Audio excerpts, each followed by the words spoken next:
from St. Peter Clever High School in Buchanan, 1989. When people show up from St. Peter Clever Was that High not School, the case? Was that not the case? Oh, my brother, right now the evidence they don't show it to you now. You didn't drive from St. Peter again because the witnesses from St. Peter were overwhelming. They said, you didn't drive from our school. Why are you lying? Then he suddenly went to Wellhurst and said, oh no, I forget. I don't St. Peter I graduated from. That Wellhurst I graduated from now. You see, brother, how can one man graduate from 2 high schools in the same year? How is that possible, brother? It's not. So it shows that this brother maybe he's a genius. But if you genius at 2 high schools, you won't drive from the You'll be sarcastic. That's just serious, brother. We will not do this in our country. No, seriously. Yeah, I can call you names of people who testify to the fact that Delon did not graduate from St. Peter, of which he took down. He took down his first CV that indicated that he graduated from Wellhurst. I got a picture of that CV because Delon was in a major debate with a colleague of mine called Lami Pagoy. It was Lami Pagoy who pushed Delon. And then Delon took down. He already took down the CV that said he graduated from Wellhurst. Oh, and no matter what the fact that it was through a kind generosity and he brought him to prominence, I will always give him that credit. Okay, I will always give him that credit, and I hope wheresoever he is, God will continue to stand with him. Okay, and when you ask the question, what I'm missing, yes, I miss as a friend, as a brother, as the father. So, and all I want is that just to begin to. Gabriel had to go see to the main too. Oh, so the man wanted for you to go see on the web post. Yeah, he said I'm join to go see to the women's too to get money into the store. Then we'll go take it from there. I said, my man, I only buy for the same lecture. Then how can the people catch you now? The people, before the man call me back, now on the 18th, they more. The same man now. Yeah, the same man. The same man who want for you to go see. Yeah, he called me on the 18th. Yeah. Now, I was in around about 8:30. The man called me. He said, "Oh, my man, I'll let you be there and call you by again." So that time you go to work? I go to work. You leave from your working place, you come to the man? Yeah, I'm from my working area to Clarence to now go to the man. To go steal now? No, I'm not go steal. I go steal. I go to yeah. How you question me? The thing you want for me to explain for you to understand? Then still questioning me, doubling the question. How many talk clear now? Okay, go now. I beg you, sorry. I say. When they call you in the night now? When the man call me in the night. Yeah. He asked me, say, how many of you are working to the area? I say, we are 3. You told the message you're 3? Yeah. So he said, I want to give you tea to carry to the message. You want to give you what? Tea. Hot milk tea. Oh, milk tea? Yeah. For you to drink? With bread. The bread? 3 pieces of real bread. With egg inside? With egg inside, my butter. So when I carry it to the man, say, carry it to the man. When you give it to the man, then you must come back to the car. So the food make you now, you carry it so you can go convince your friend. Yeah. When I give it to the man, the man say, thank you. I say, okay. The man say, oh, where you going now? I say, oh, I'm going right here. So one of my friends called me. And the same man going to now? Yeah, the same man. And the man say he want for you to go steal? No, yeah. So when I go to the man, he say, clean the car. Then there are 2 now. In a Jeep? In a Jeep. Then there are 2. A big Jeep? Yeah. Black BG, photo G. Yeah. So when I clean the car now, air condition all inside.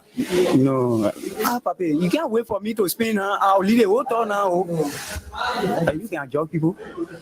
I'm just asking you questions. Sorry. You can judge people that can come here. No, I'm a journalist. I beg you, sorry. The way you talk in the question, can I say when I move from here, I'll free? Can I say when I move from here, I'll free? You say I want to. I wanted to make a whole talk to you, but you double in the question. Hi, not looking, hi, you looking, hi, looking. Then you want force and now more word again. Why not be looking to the top? I'm not going to again. And said they call me to the office. I go explain. I think you explain to me that you come to get fair. You say you carry tea to the man. After you carry tea to the man, and you come now. So what next now? For me, I will not fair. Nobody, you getting fair. You say asking you too much question. Hey, there's me things. Say make your egg and bread. You bring it. Okay, sorry. Now I say sorry now. Okay, sorry. If you If you I will not ask you the question again. Okay, sorry. when I give you answer now, then you Okay. Explain again. I'm not asking you no more questions again. Okay, let's go ahead now. go to school. The English say I need the English. Okay, sorry. No, I'm just sorry now. Sorry. Say Ali, you take that. You take I'm that. taking time. Okay, sorry. Okay. Say to I can take that to explain. Uh-huh. Okay. Talk to my junior brother, Senator Dillon. Senator Dillon, I want you to know that you are not okran with the TRC report. Every time you see me come in, no, when you were speaking, you didn't say order. When you were speaking, you did not say order. Whenever time you see me, you talk about what I must tell you, the people of Nimba were declared enemy of the state. They were being butchered or slaughtered like chickens and goats, and we have to defend ourselves to survive today. Deal with the issue that is on the floor. Deal with the issue on the agenda. But this boy who has his own record of gazing, who's a boy? You know him. Then when every time he sees me, he talk about walk, when you see me. I want you, Mr. Pro Tem, give me a time, set a special date. I will greet the Senate. I will elect you. I will teach you. I will tutor you by using the very TRC that justice was not done to. Before the fraud, irregularities. This is why the commission divided into two. Politics is not stagnant, it's revolving. If I said this in the past, about almost a year ago, and somebody decided to bring the cassette of oath today, it does not have any effect on our desire to endorse Honorable Jeremiah on Wednesday. This Wednesday, we are going to go to Ganta in a number, hundreds of people to endorse Honorable Jeremiah as our candidate for the MDR. That's what I know. Well, if I say, look, I don't want to eat GB right now, and then after an hour, I decide to eat, my stomach is okay, can I come in the GB and eat? Politics is not stagnant, I just told you. He has been, he's developmentally inclined on the ground, he got his any work all over the places in his district, in other areas. He's doing remarkably well, and so we will endorse him. All of the candidates that are running is the only MDR candidate that the CDC government will have to endorse also, because we're collaborating with them. The propagandists that recorded it secretly when I was speaking my mind at that time and decided to bring it up today, it's up to them. 4 days ago, I was home. I received no visitor. I was home. That's not true. No. I don't know when they did it, but they did it recording secretly. Whatever it is, the secret recording they're taking these days don't mean anything for me. We got to endorse Jeremiah Coon on Wednesday, and you overwhelmingly defeat all the candidates in them. That's the new strategy they do these days. So it doesn't matter to me. If it was intended to destroy me or what, it doesn't touch me at all. Well, you better trust me, I'm a politician. A politician, politics, I just told you, is not stagnant, it's revolving. And sometimes something can cause you to say something one point in time, and it is resolved, you can change. So it doesn't matter. For me, what I will tell you is we are supporting Honorable Jeremiah Coon, and Jeremiah Coon is up to the task, and you will defeat all other candidates in the country. Prince Johnson nonsense. I'm not going to respond to that. We will call for welcome court here, and those who feel guilty will always feel some session. But every time you say welcome court, they say the ugly animal go bring water and baboons start making flour. By the time you say welcome court, Prince Johnson feel that you're talking to him. If he say he did the right thing to protect his people, go say it before the court. At this point, the impunity in this country is emboldening people to even be more corrupt and do things and to hurt this country with no fear that justice will be meted against them. And so at the measure of the name War and Economic Crimes Code, those who feel guilty at heart, even the Bible says, even the wicked flee when nobody running after them. At the measure of the name War Crimes Code, Prince Johnson goes into IRE. I think he will run away from session every session, because every time I will remind us that We have to do war crime. We got the culture of impunity must come to an end. No, then they don't understand the issue. The issue is about the culture of impunity, transparency and accountability. Transparency and accountability. We're talking about at this time. I will ask the question, why now? Why not when we had O'Neill sitting down here? Why not when Helen Johnson told you she spent money on the rebels? Why not when you had men that are sitting down in power today, confessing that they did this, they did that? You never brought the war crime court, but it is now that the wounds are being healed and you want to bring the war crime. Why now? So then why did the international community allow her to run for the presidency? So even the international community are abettors of the crime in Liberia because she should have never ran. I'm saying the UN is an abettor to the crimes in our country. We should stop this thing. These our slave masters are still running our countries and messing us up. Representative George, where do you stand with the where I establishment of the war crime court? I say, why now? That's my question. Why now? It's just a question. Why now is I do not accept it now. But you don't want it. So when do you want it? After President it should have been ever since. You have allowed Helen Johnson to be president for our country for 12 years for what? After she abetted war, she told you she financed the war, and then they put her in power. Why now? Now that we are in charge, check the TLC report. What does it say? What does it depict? What are the conclusions concerning the TLC report? You've breached it already by allowing the past president to run and then assume power for 12 years. Then you come to us now and talking to us as if we are fools. You think the Liberian people are fools? You want to bring commotion in our country? Let's take the wall and see what is happening out there. We as the people's deputies must take it to our people. Okay. Hold town hall meetings once, twice, thrice maximum, and discuss it with the people. And from what the people say, because we'll have the press there, we'll have some of you there. When I'm holding my meeting or my meetings, you will be there. I will hold a meeting down West Point. I will hold a meeting at the Newport Junior High School. I will hold a meeting down the PHP Center Street area. I will hold a minimum of 2 meetings, but I would like to go 3 big ones that we will have people assembled that are residents of our district and tell us how they feel. If the people themselves say, well, we want a war crime court, then we go to it. We will go to it. We are the people's deputy. When I hear somebody telling me that Gifty was making love to Peters in the car, only Jesus can tell me that I will accept. Only Jesus. No CID, NSA, FBI report will make me to accept it. No kind of a report would make me to agree that Gifty Lama was in the car on Broad Street having sex. Whereas when we went there, I was there when police opened that vehicle. Okay. We noticed that there was sand in her shoes and on her feet. Okay. So the Broad Street play got sand now. Broad Street got sand. Where part of Broad Street is sand coming from? I refuse to accept that. Anybody wants to get angry with me, let them get angry with me. I refuse it any day, anytime. Okay. Gifty Lama never died on Broad Street. She died somewhere else. They were brought on Broad Street. I say so. I, Solomon Claudius George. There was report that Peters and Lama died from carbon monoxide. No, George, this autopsy report. Where do you also stand on that report? I just told you. Yes. Only Jesus Christ will say that to me and I accept. Don't keep opening old wounds. I am very hurt because of that report. That report is very incorrect. I refuse to accept it. I will never accept it.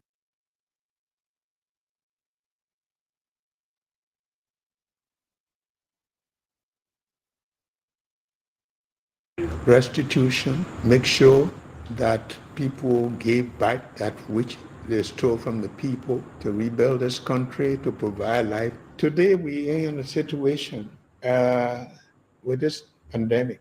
Where do we stand? Where are the drugs?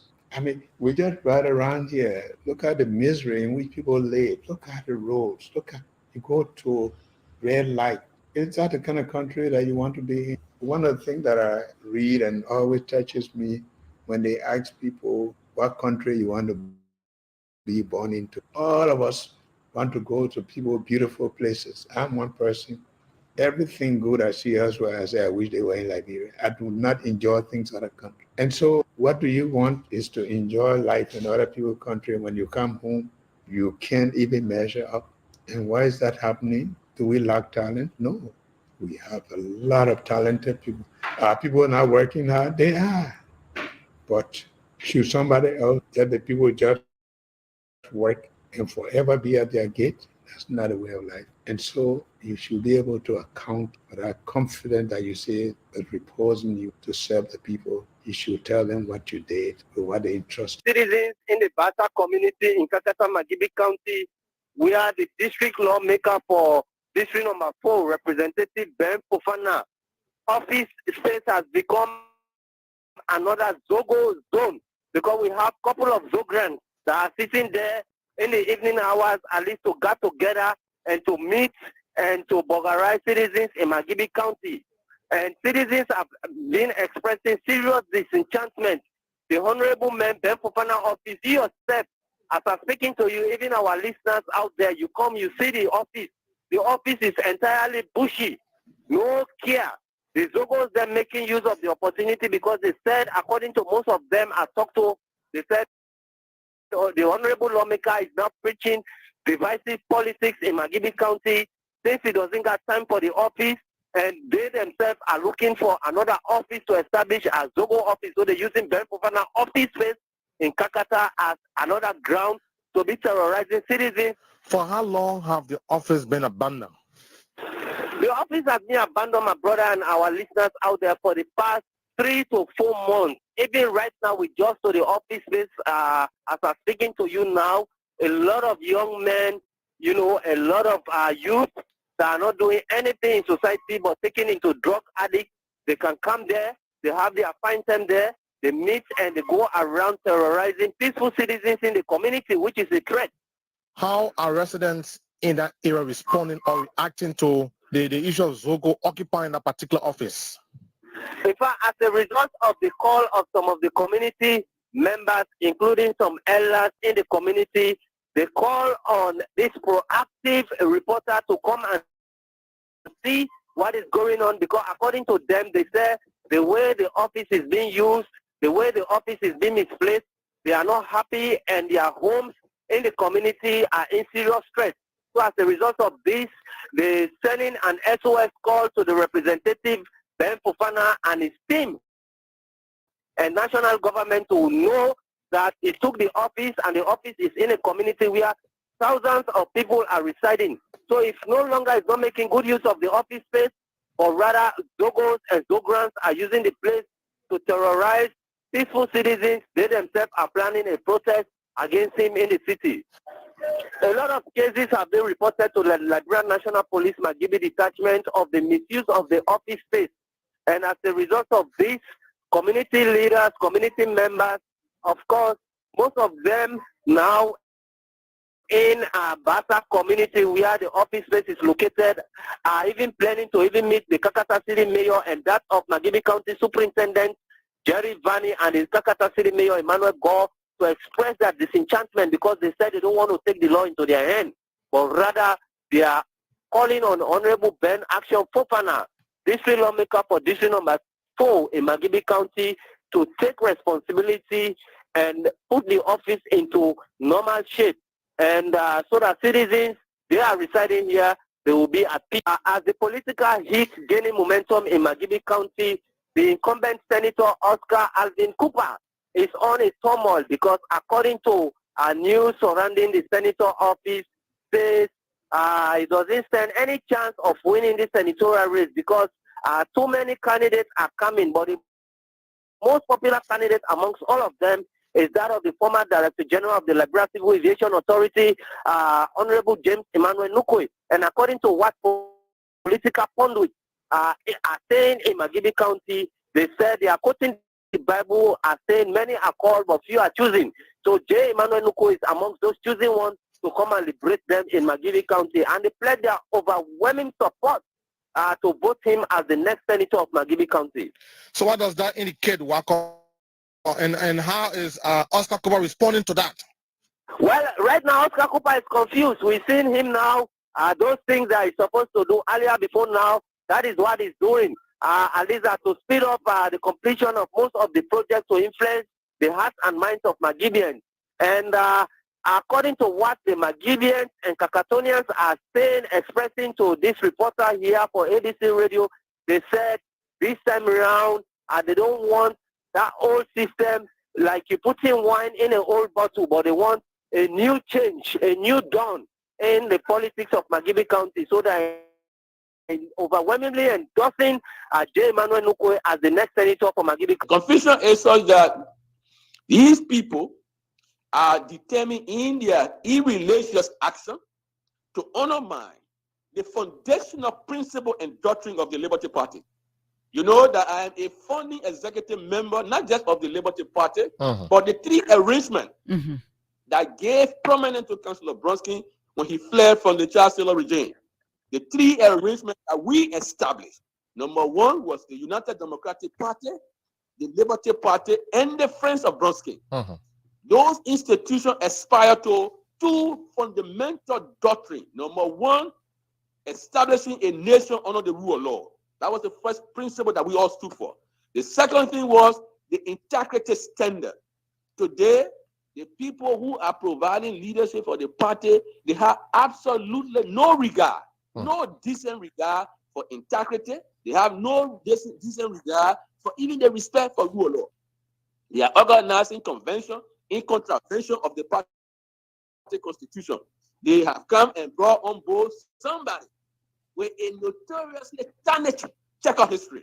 I mean, these are the things that I am talking about. Because I'm reminding them all of the basic doctrine and the principle of the party, they are finding it offensive. You know, everywhere around the world, when somebody stand up and speak out against ill in society, that person sometimes draws hatred. You draw hatred from the people who want to perpetuate, you know, the wrongness in society. And so this is the challenge we are dealing with. But I'm happy that I still have men in the party that believe in the aspiration, the fundamental principle of the party. And you think you can turn things around? Oh yeah, we have confusion is such that these people are determined in their irreligious action to undermine the foundational principle and doctrine of the Liberty Party. You know that I am a founding executive member, not just of the Liberty Party, but the three arrangements that gave prominence to Councillor Bronsky when he fled from the Charles Taylor regime. The three arrangements that we established. Number one was the United Democratic Party, the Liberty Party, and the Friends of Bronsky. Those institutions aspire to two fundamental doctrines. Number one, establishing a nation under the rule of law. That was the first principle that we all stood for. The second thing was the integrity standard. Today, the people who are providing leadership for the party, they have absolutely no regard, no decent regard for integrity. They have no decent regard for even the respect for rule of law. They are organizing convention in contravention of the party constitution. They have come and brought on board somebody with a notoriously tarnished check of history. I mean, these are the things that I am talking about. Because I'm reminding them all of the basic doctrine and the principle of the party, they are finding it offensive. You know, everywhere around the world, when somebody stand up and speak out against ill in society, that person sometimes draws hatred. You draw hatred from the people who want to perpetuate, you know, the wrongness in society. And so this is the challenge we are dealing with. But I'm happy that I still have men in the party that believe in the aspiration, the fundamental principle of the party. And you think you can turn things around? Oh yeah, we are hopeful.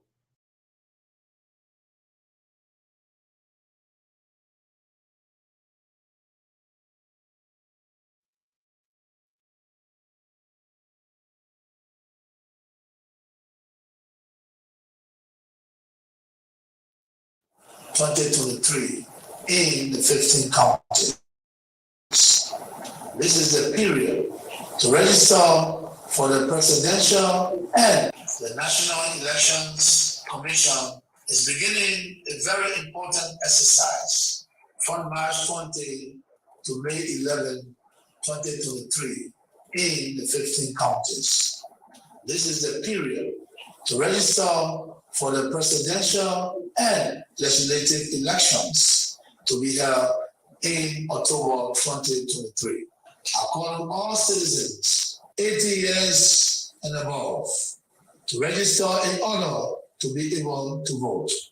It is an important civil duty that you must perform as a good citizen.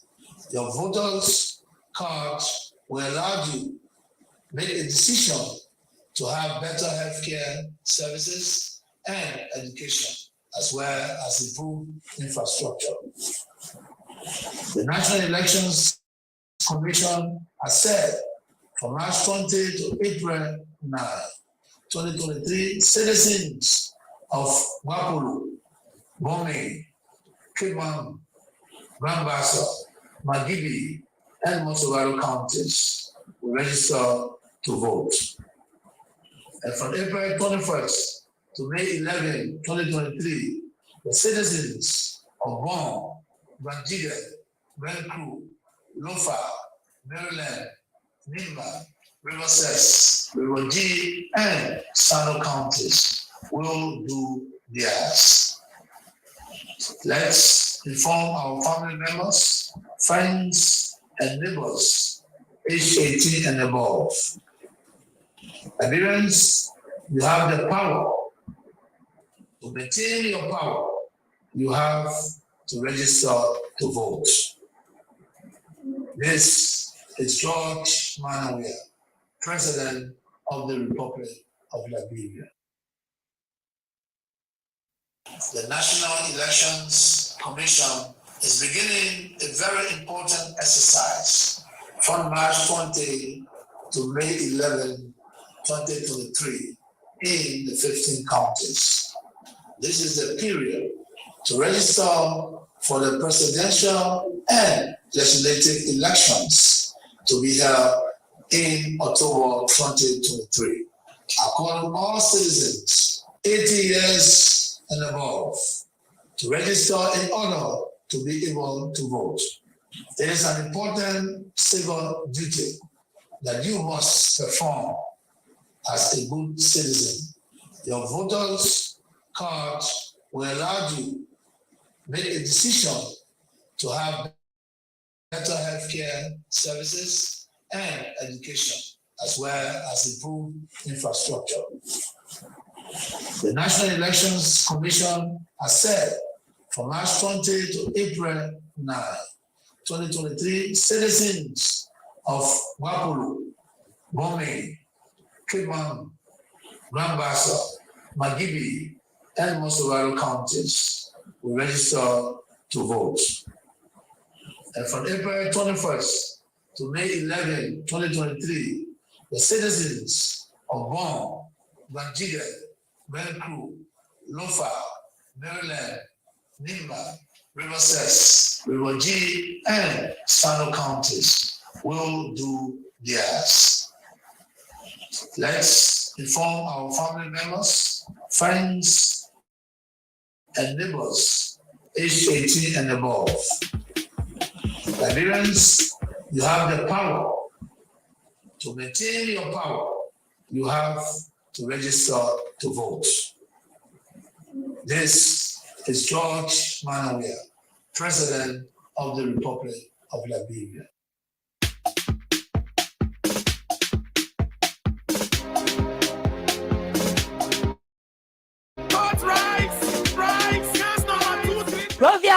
Rovia. Yes, Rovia Logistics is back.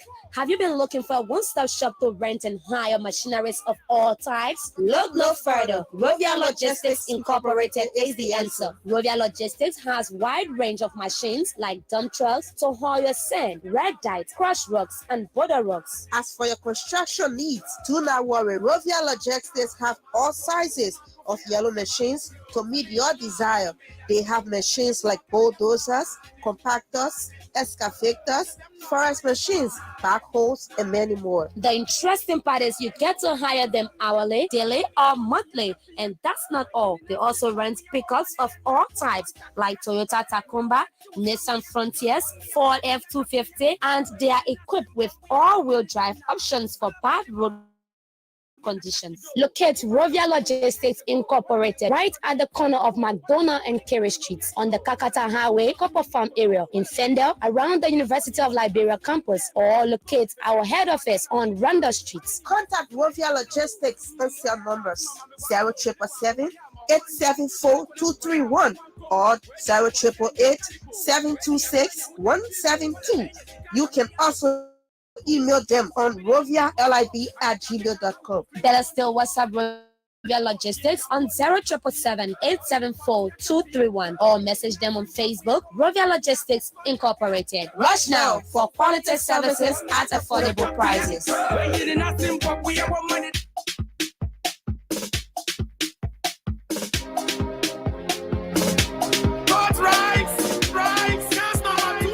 Gifty, where did you get the bricks you used to build your house? See how strong the bricks look.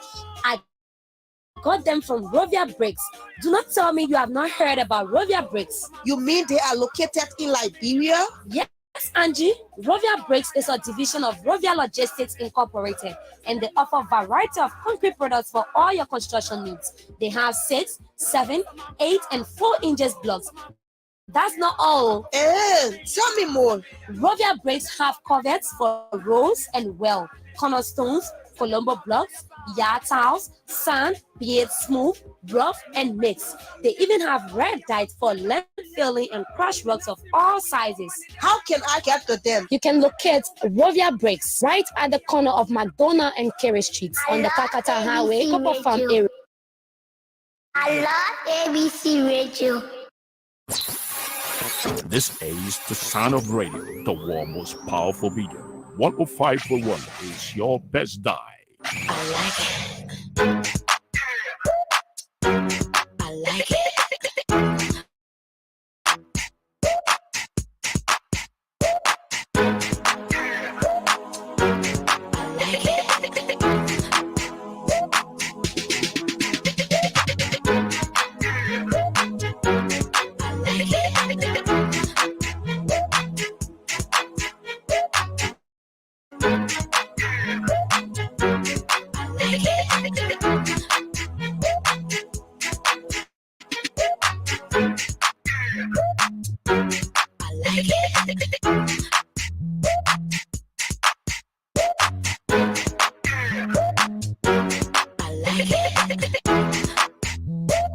Good morning, good morning, good morning.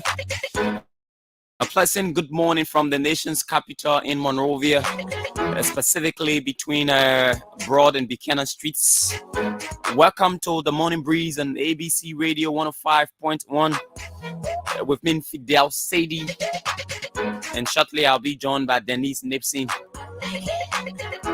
Today is Monday, the 20th of March 2023. I hope you had a great weekend and starting the new week on a new note.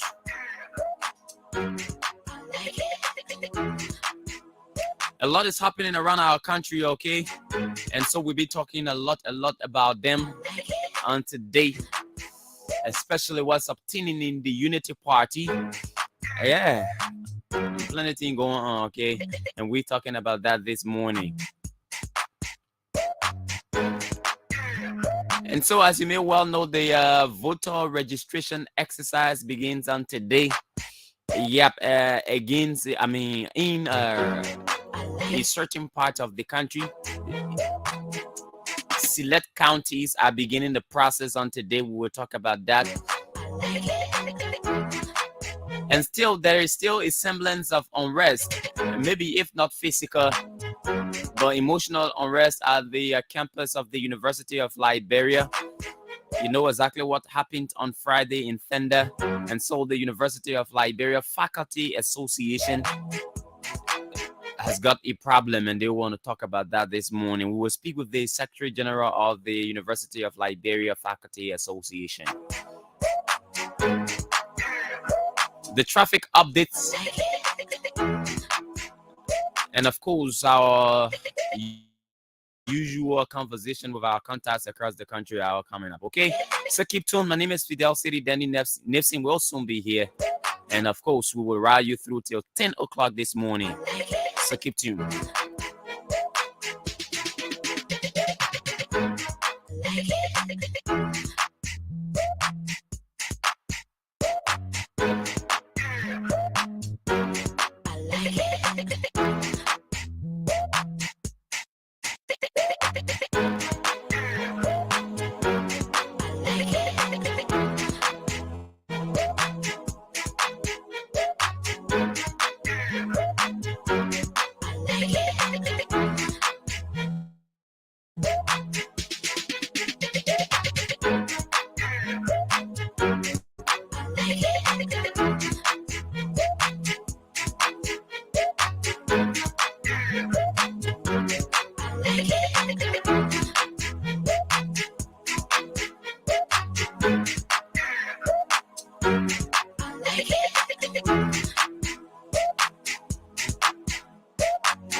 Okay, welcome back to the program this morning, and let's tell you a bit about the traffic coming up later this morning. Of course, we'll speak with our contacts, but let me tell you a bit about the traffic.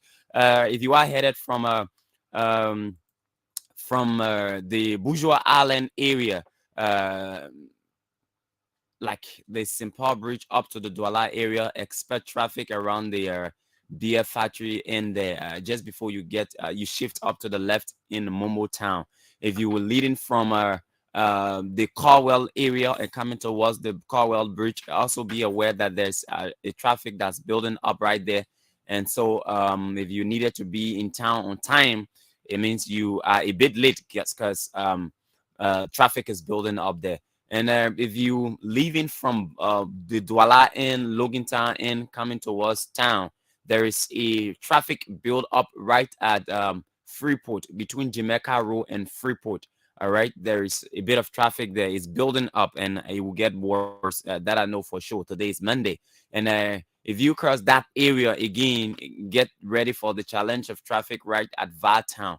There's a build up that's going on there. Remember now, the police has put in place a measure, and that measure is intended to ensure that motorcyclists do not cross from one lane to the other, which the police believe has been one of the major causes of a traffic congestion in that area. And so there's a separator being placed there by the police. So you realize that the traffic will build up, is building up right there. And if you are coming from Painesville around the ministerial complex, there will be a bit of a traffic there. The 540 area, there will be a bit of a traffic there, and it's beginning to build up according to what we've received this morning. So far, is building up there, and towards the Congo Town end, right after the CDC headquarters. Okay, we are also told that there is a traffic build up there as well, just before you get to Vamoma. So anticipate all of these traffic congestions, so that when you're preparing to come to work in the morning or come to your business center, or you are coming to Central Town, you are aware these areas at a certain point in time will be a traffic jam. And so be aware of that, so you do not run late to your various places you're going. All right, so that's it about the traffic. But of course, the Somalia draft in at this point, there's not much of traffic, except if you are approaching an intersection, like reaching New Georgia Junction, there will be a bit of traffic. Reaching Battersville Junction, the Stephen Turbert Inn, there's no traffic there. It's always free flowing, so we don't expect traffic. But if you're hitting the 72nd area, wanting to use the boulevard, before you get to the 72nd junction, there's always a low traffic build up there. So you must be aware of these different traffic areas so that you prepare yourself adequately. So that's how it is this morning. Let's establish contact with our first correspondent, and that will be in Magibi County, where our man Wakat Kiri is in Magibi County. Let's get Wakat this morning on the Morning Breeze on ABC Radio 105.1 on this Monday morning, the beginning of voter registration. Let's take Wakat on the line right now from Magibi County. Wakat Kiri is our man in Magibi. This is not working. You have to bring the real charger. Let's take our man Wakat Kiri now from Magibi County. Wakat, good morning and welcome to the Morning Breeze. Good morning to you, and good morning to all of our valued listeners. Okay, Wakat, tell us. Let's get to the meat strictly to the issue. What is happening in Magibi? Well, on yesterday, over the weekend, Magibians received one Dr. George Pakising Gompu, who happens to be the standard bearer of the All Democratic Movement of Liberia that has been transformed as a political party. He came and tried to acquaint himself with Magibians and said they should support him because he want to bring transformation into the presidential affairs of Liberia in the elections. And you see today the voters and even those interested in voting are queuing in their numbers in the various centers, at least to go and get their registration done ahead of the elections. What has been what have been the citizens' reaction to this to his visit? Citizens, some of them are disenchanted. They said it has been a couple of times distancing himself from them as citizens, and some are on the other side are praising him that he takes a very laudable venture at least to contest for the presidency and that they will support him. But by and large, there is that political controversy as to his long stay in the United States now coming with such a formula the people described in contesting for the presidency. Some of them are even pondering their, and even some of them are even in doubt whether they will give confidence. Okay, but Walker, let's go to the next issue. Yeah, in the same Kakata Magibi County, the Liberia National Police over the weekend, headed by its commander, Dixon Paul Kemokai, made several of arrests of criminals, especially those who are in the habit of jacking people's phones in various entertainment centers in and around Kakata City. So the police was lucky at this to make some fruitful arrests, and as we're speaking, they are undergoing investigation at the CSD department, at least to obtain the truth over the alleged criminalism in the city of Kakata. How prevalent is or how prevalent are criminal activities in that area? You know, Kakata is expanding and Kakata is getting overcrowding. So the activities before now was very, very tense, so to speak. But since the intervention of this police commander, Dixon Paul Kemokai, together with his OPS Brutus Koboy, they have really stepped up efforts at least to ensure that they gave the citizens in the city at least a new facelift in terms of watertight security in and around Kakata and Magibi County at large. Okay. All right. Thank you so much, Walcott. It was nice having you. We are running against time, so we have to let you go. It is my pleasure, at least, to always give what is obtaining in Kakata from Magibi County to our valued listeners. Okay. Has Representative Ben Fofana's office been cleaned now? As we're speaking, currently the office is even getting worse more than ever before. Okay, all right. In a sense, It's it is okay. now, Yeah. despite the alleged dirtiness, but even the boys around and even those other boys conglomerate and meet there at least to plan evil against peaceful citizens and also to even carry out some smoking of various drugs. Okay. You know, yes, making the Okay, Walker, we have to let you go. Walker, we have to let Walker go. But just then, Dennise just walked in. Dennise, good morning. And how was the weekend? Good morning, Fidel. My weekend was great, and it's good to be back. And sometimes unforeseen circumstances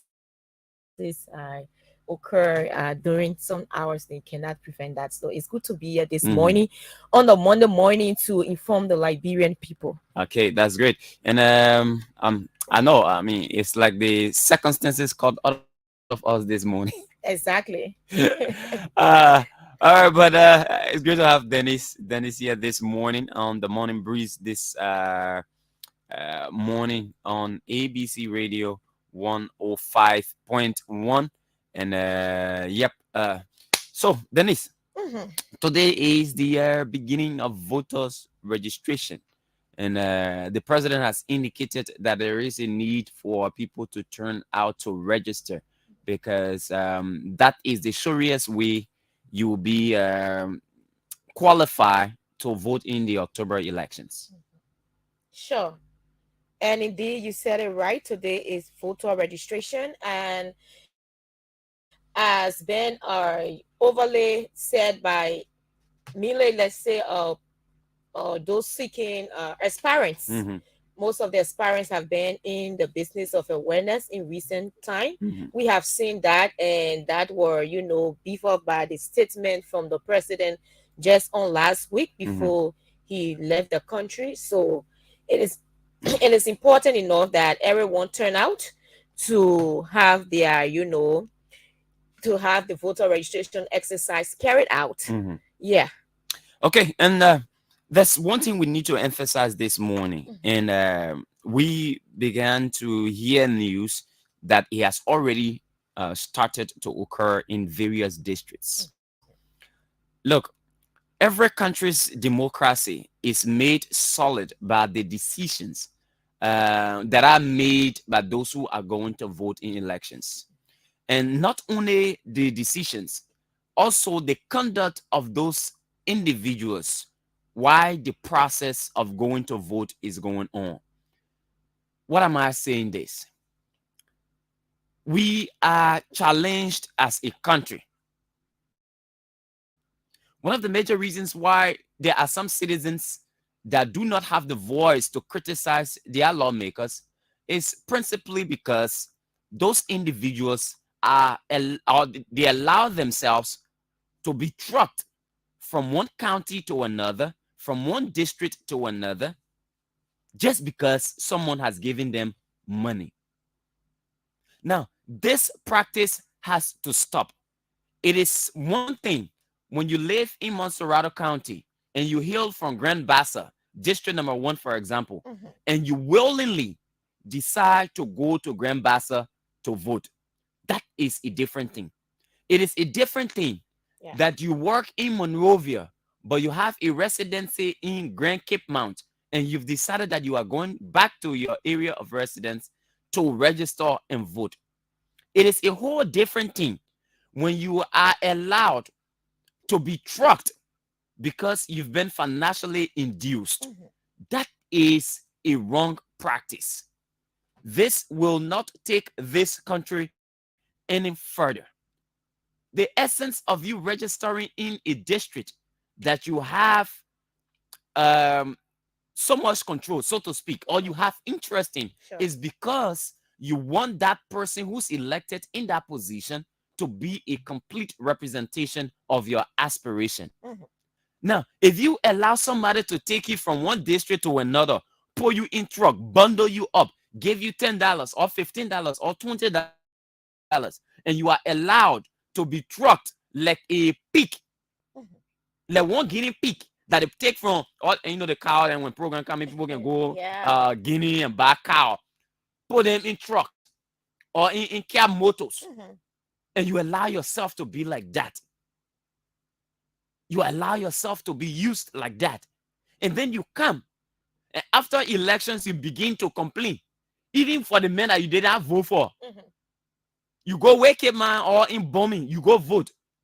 Now you want to complain on somebody who they represented in Monserrado County because you live in that district. Though you decided that you were going to Cape Mount County to register. What voice, consciously, what voice do you have to criticize the man who was elected by other people because you've decided to mortgage and sell your vote? What voice do you have? This is completely wrong.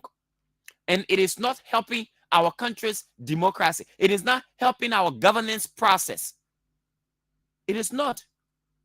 It is only giving way to individuals who have the financial willpower to come into power, other than those who are able to lead. So our elections now have gone to the point of people exercising their democratic franchise to people commercializing their democratic franchise. That is where we are now. And this is crippling our democracy. This is making our governance structure to be weak. It is allowing individuals who do not have the scruples, who do not have the balls to sit in positions of trust. And it is killing us. This is not where we want to see this country, Dennise. This is not the kind of decision we want to see our people making. Somebody gave you $20. It doesn't even take a day for $20 to finish. Then you register. And the bad thing, no, is a good thing. The good thing about these elections is that when you register, Dennise, that only one time you get to register. Sure. By the time you make mistake, you say you're going to register for the second time. By mistake, if they allow you to go in the system, once the verification process starts and your name appears 2 times, you are automatically removed. And I mean, this has been a suggestion. And I think this suggestion should stand. That when they see your name appear 2 times in the system, then they remove you from there. It means you are not qualified to vote. And I think when we begin to take steps like this, our people will gain consciousness and come to the realization that the forward march of this country lies in their hands, and that this country cannot move any further if we begin or we continue to behave in the same way, Dennise. Exactly, Fidel, you said it right. And the issue about changing minds and changing attitude is a major problem in Liberia as it relates to, in terms of our Liberian people knowing that indeed they have to ensure that they do the right thing. We have interestingly, I was on my way this morning to work, and I found out that in the taxi there was this discussion with some of the passenger, and this guy was saying that I won't call the county or the individual, but he said there's this person who was giving up $75 United States dollars per person to go and register in their district so that they can vote for the person. So his friend was like asking him, to you individual, he's giving $75. He said yes, and he's giving the $75, and during the voting process, he's going to take you back to the county and give you $75.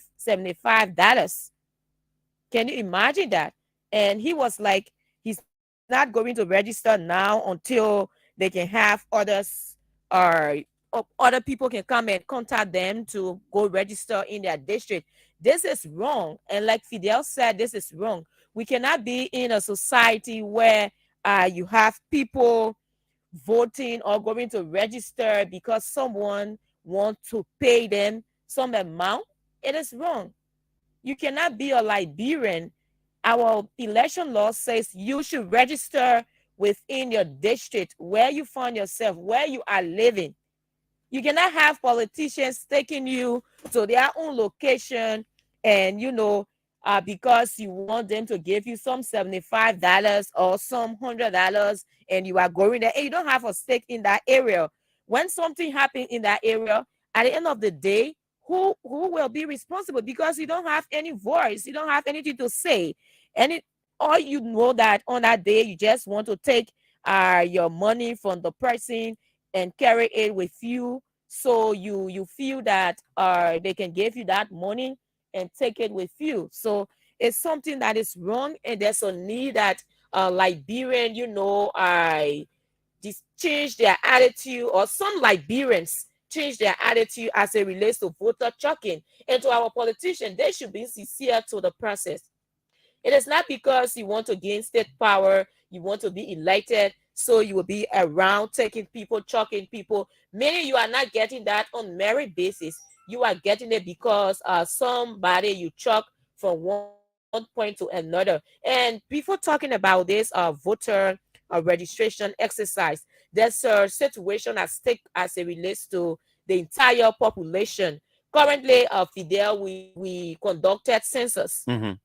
There were census that were conducted, and we have preliminary results in terms of the 5.2 million projection, not projection, but preliminary results. And as it relates now, the statistics house, or those who in charge, have not come up with the concluding aspect of the census. So it said that the National Elections Commission is using the 5.2 or the over 4 million in the past that Liberia, was based as it relates to a population.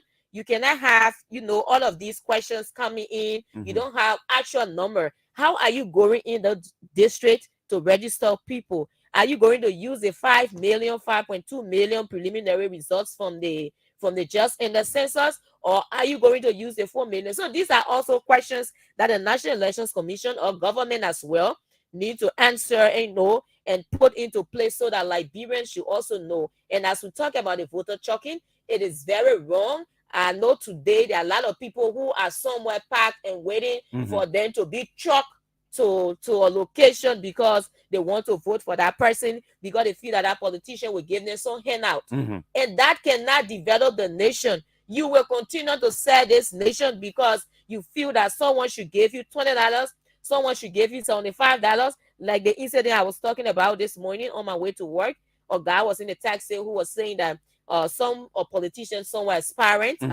who pays $75 per person to go in their county to register to vote for them. So if you go to register now for the voter registration, he pays you $75, and during the voting process, he gives you another $75. Is that how you want your country to be? So if that person go into that district or that county and there's no development, there's nothing they can do in that area, you will be held responsible because you took someone who doesn't have interest, who doesn't have vision for the county, or because you want to get money in your pocket and you are not after the development of the nation. So Fidel, I think there's a need that Liberians redirect their thinking. Some Liberians who see voter checking and politicians who are corrupt, because that's corruption. Exactly. That's corruption. We talk about corruption of the day. They criticize the governor of the day, but they are checking people, and even those who are incumbent and also doing that.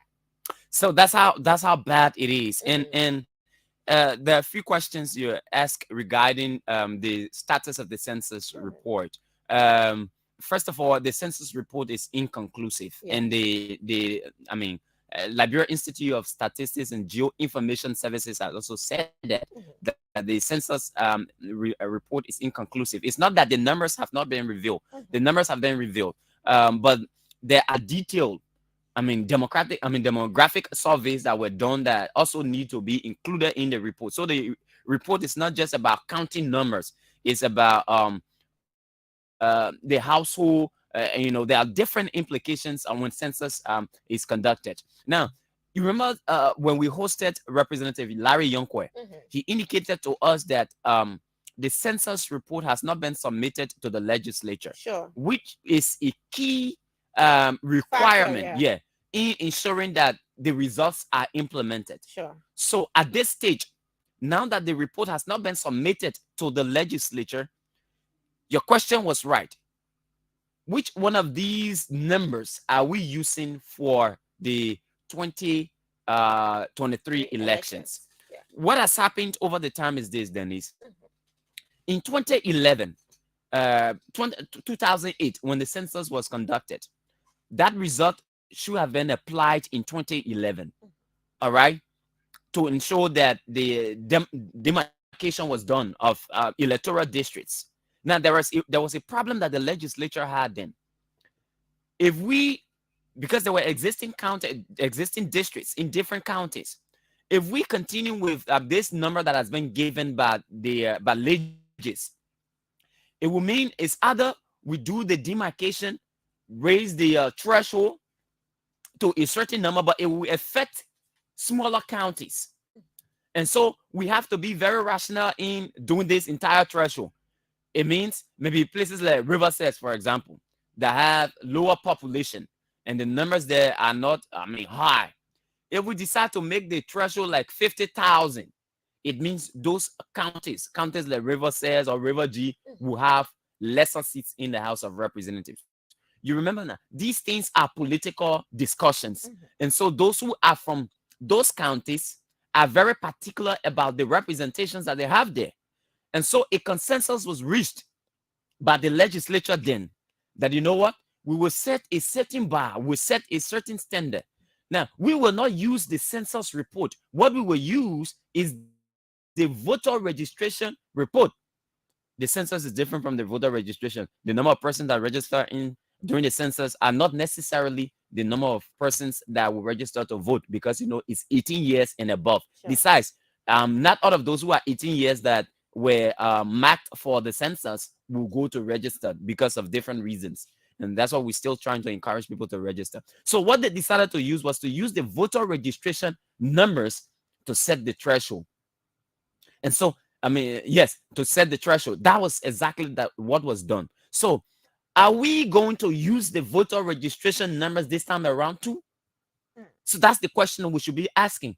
Because in 2008, it was the voter registration numbers that was used. It was not the census results. And that's how the demarcation was done, based on the voter registration number. So could we see that happening? Because it becomes the president's case. Exactly. And maybe that will eventually happen now. That will eventually happen now because of the same political reason that we were talking about. Now, if that happens, it even makes it worse for those who have been trucked. So it means maybe counties like Riverside, somebody can just go from Grand Bassa County and haul people from Riverside and bring them to Grand Bassa. And if we will go by the registration number, it means those who are in Riverside County will experience a low voter count. So it means if we are going by that report for the elections, it means Riverside will have a lower number, which means if demarcation is done, the seats will drop. And when the seats drop, you will have lesser representation. Politically, that is not good for the county. So if same applies to Montserrado County, and people are trucking people from Montserrado here and there, taking them to Grand Bassa, taking them to Margibi, taking them to Bumming, to Cape Mount, all of these counties around, people are taking them, not willfully, but through financial inducement. Exactly. These people are being taken out. It means when the voter registration numbers are used, those Montserrado County will experience a lower count. So if we experience a lower count, it means we will have a drop in seat when demarcation is done to set a threshold. So that's how negatively this will impact the development structure of the governance structure of the country. Now, a lot of people do not consider this. They do not consider this. And this is how bad it is. And I would like to appeal to the Liberian National Police. I know it's difficult to restrict people's movement. The whole freedom of movement thing comes in. But if a particular process is being used to cripple our democratic process, then it means it has to be stopped. Even though you get your freedom to move around, but you don't do it at the detriment of the country. What do you mean by that? So it means if we see your truck in one moving from one place, I mean, okay, yeah, we see a parker in one continuous truck or in one. We gotta ask driver, what place you carrying the people here? What thing they're going to do? And normally these things happen in the night. They can do it in the evening hour where they think people not noticing. So we get checkpoint all around. Where you carrying the people in the truck? What place they going? You now, they could use buses. Buses as well. Yeah. So we ask the bus driver, what place you carrying the people? Are you going to see people and ask? There will be buses like people commuting from one destination to another. We ask you. If possible, we'll put one back man behind you with police officers on it to know where. But it goes to say how important it is for us to nip this thing in the bud. That we do not have space in our democracy where we allow people to be trucked from one place to another. If you do it willingly, nothing wrong with it. But for you, in fact, this should say a lot to you. That somebody decide to truck you, it means they play that person running air. He now trusts that the people were voting. Either because he has not lived with the people, he or she does not have the democratic credentials, do not have the backing of the people, so he bringing people in to help him get elected. So that alone says a lot about the individuals that are wanting to represent you. So if you take that man, if that man can truck people from one destination to another, and you elect him, imagine what kind of bad deals and what kind of courting corners that person will be doing, Dennise. Exactly. And that will even impact the district, like I said. It because won't. that person is already corrupt. Yes. With that corrupt mind, they are entering the House of Representatives or the Senate, and all they care is to amass wealth for themselves and family. They are not after the well-being of the district. Not at all. So you are doing that at your own detriment to, back someone who feels that, they can gain state power, or they can gain power through the manipulative process. Yes, inducement of money to the privileged, underprivileged, and because they know that Liberia is, all Liberians are so suffering or they need money. So that person will take you and say, well, I will give you this, and you go with it. But I tell you that person, they don't have the district or your county at heart. Yeah. Because all they think about is amassing wealth and to ensure that they enjoy the best of life while you suffer and you feel that you are doing good. And sometimes you say, oh, but why I care? I go and give the man his own money. And sometimes people, politics is interest. So politics is interest because someone gave you $25. Someone gave you $75. Well, when you come from there, as soon as you use it, it's finished, gone. And you're not going to use it again, or it won't benefit you. It won't even carry you for a year or to even improve your life. So you shouldn't think about your belly, what you get just within a second or hour. Think about the longer benefit of your county or your district. That I think that what Liberians should be thinking about, and it's not about what I would get or what they would give at this point in time. So let me go and vote for the person. Maybe you might even have your friend who is not fit to represent that district. Do not, back that person, because if that person is elected, you're going to get something, and that person will do nothing for the district. So this is about patriotism. It's about how people feel about their country, where they want to see their country going in 5-6 years from now. It is not about what you will gain today. So it is prudent enough that those Liberians who are in the habit of being chopped by politicians to think twice and say, no, I cannot do this. This is about my country. This is not about what I will get today. So this morning, there are people who are currently gathering to be chopped by some aspirant, some politician, in the name of voting for them, because they don't have vision for their country. They don't have vision for their county. So they will take you and pay you money and get their own lion's share and sit while you continue to suffer. So the need to change the mindset is important. It's very important. Yeah. And our people have to realize that we need to move a step further. You cannot cry on your leaders when you yourself you will engage into attitudes that do not augur well for the well-being of the country. Yeah. All right. And we will see. Let's see whether we can establish contact with Henry Flomo from NEC to assess the preparedness of NEC to carry on the voter registration exercise on today. By the way, there are people who've been asking questions as to whether today is holiday. Today is not a holiday. Today you are going about your normal businesses. The only thing is you should take up some time on today to go in to a center and get registered. I mean, we have the process from now, May 20 to April 21st or so. Yes, that April 21st. That's the first phase for those who are in the first batch of counties that should be doing registration. All right. So you need to get out there and get registered. We are appealing to you, even though neg me us with a contract to run their jingles and doing this process, but we too have a national duty, and I think it is overall to the benefit of the country as opposed to being of benefit to us as an institution. So 077 0777 105 100 0555 105 100. Let's talk about this registration thing, and I hope you can while we were waiting our course, you can establish contact with the Secretary General of the University of Liberia Faculty Association. Let's speak with him briefly on this issue regarding their desire not to go to class during this period. Good morning. Good morning. I want to have this. Okay, I think it's here. Sorry. Good morning. Yeah, good morning, Fidel. Get me? Yes, sir.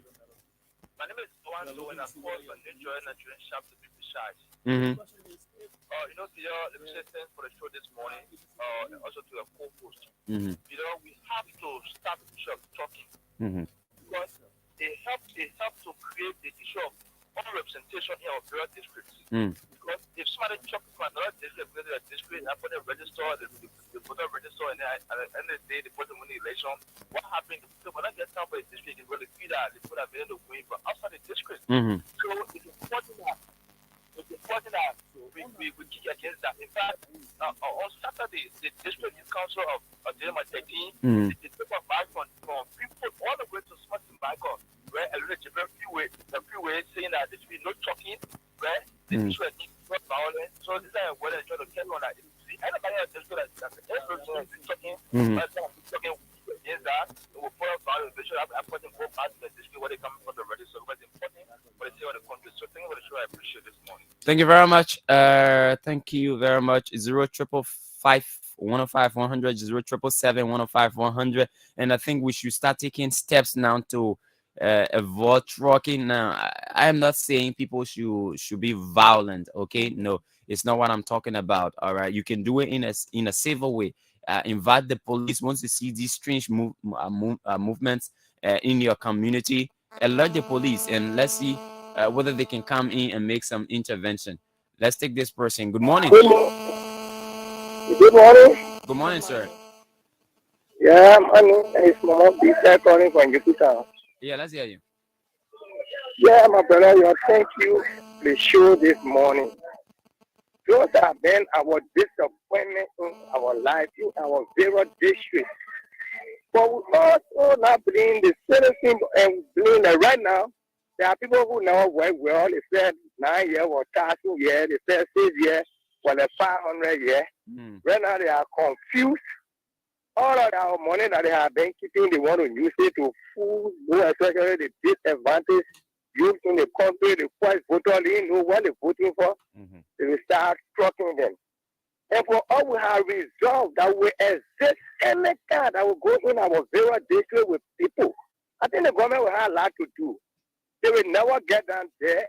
And some of us we are used to our district, we know almost like 99% of our people. When I just see cross-section of people be going our various district to register, I always told people, if you sell your stage here for $20, what will it benefit you?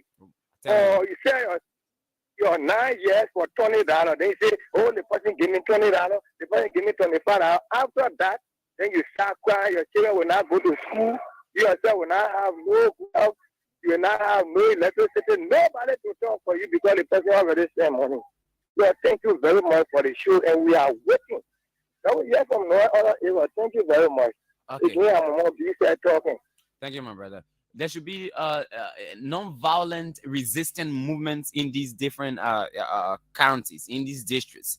Non-resistant movements. I mean, people who are willing to stop this thing. If you notice truck, just call the police in. I mean, let the police investigate and find out where is this truck coming from, where are these people coming from.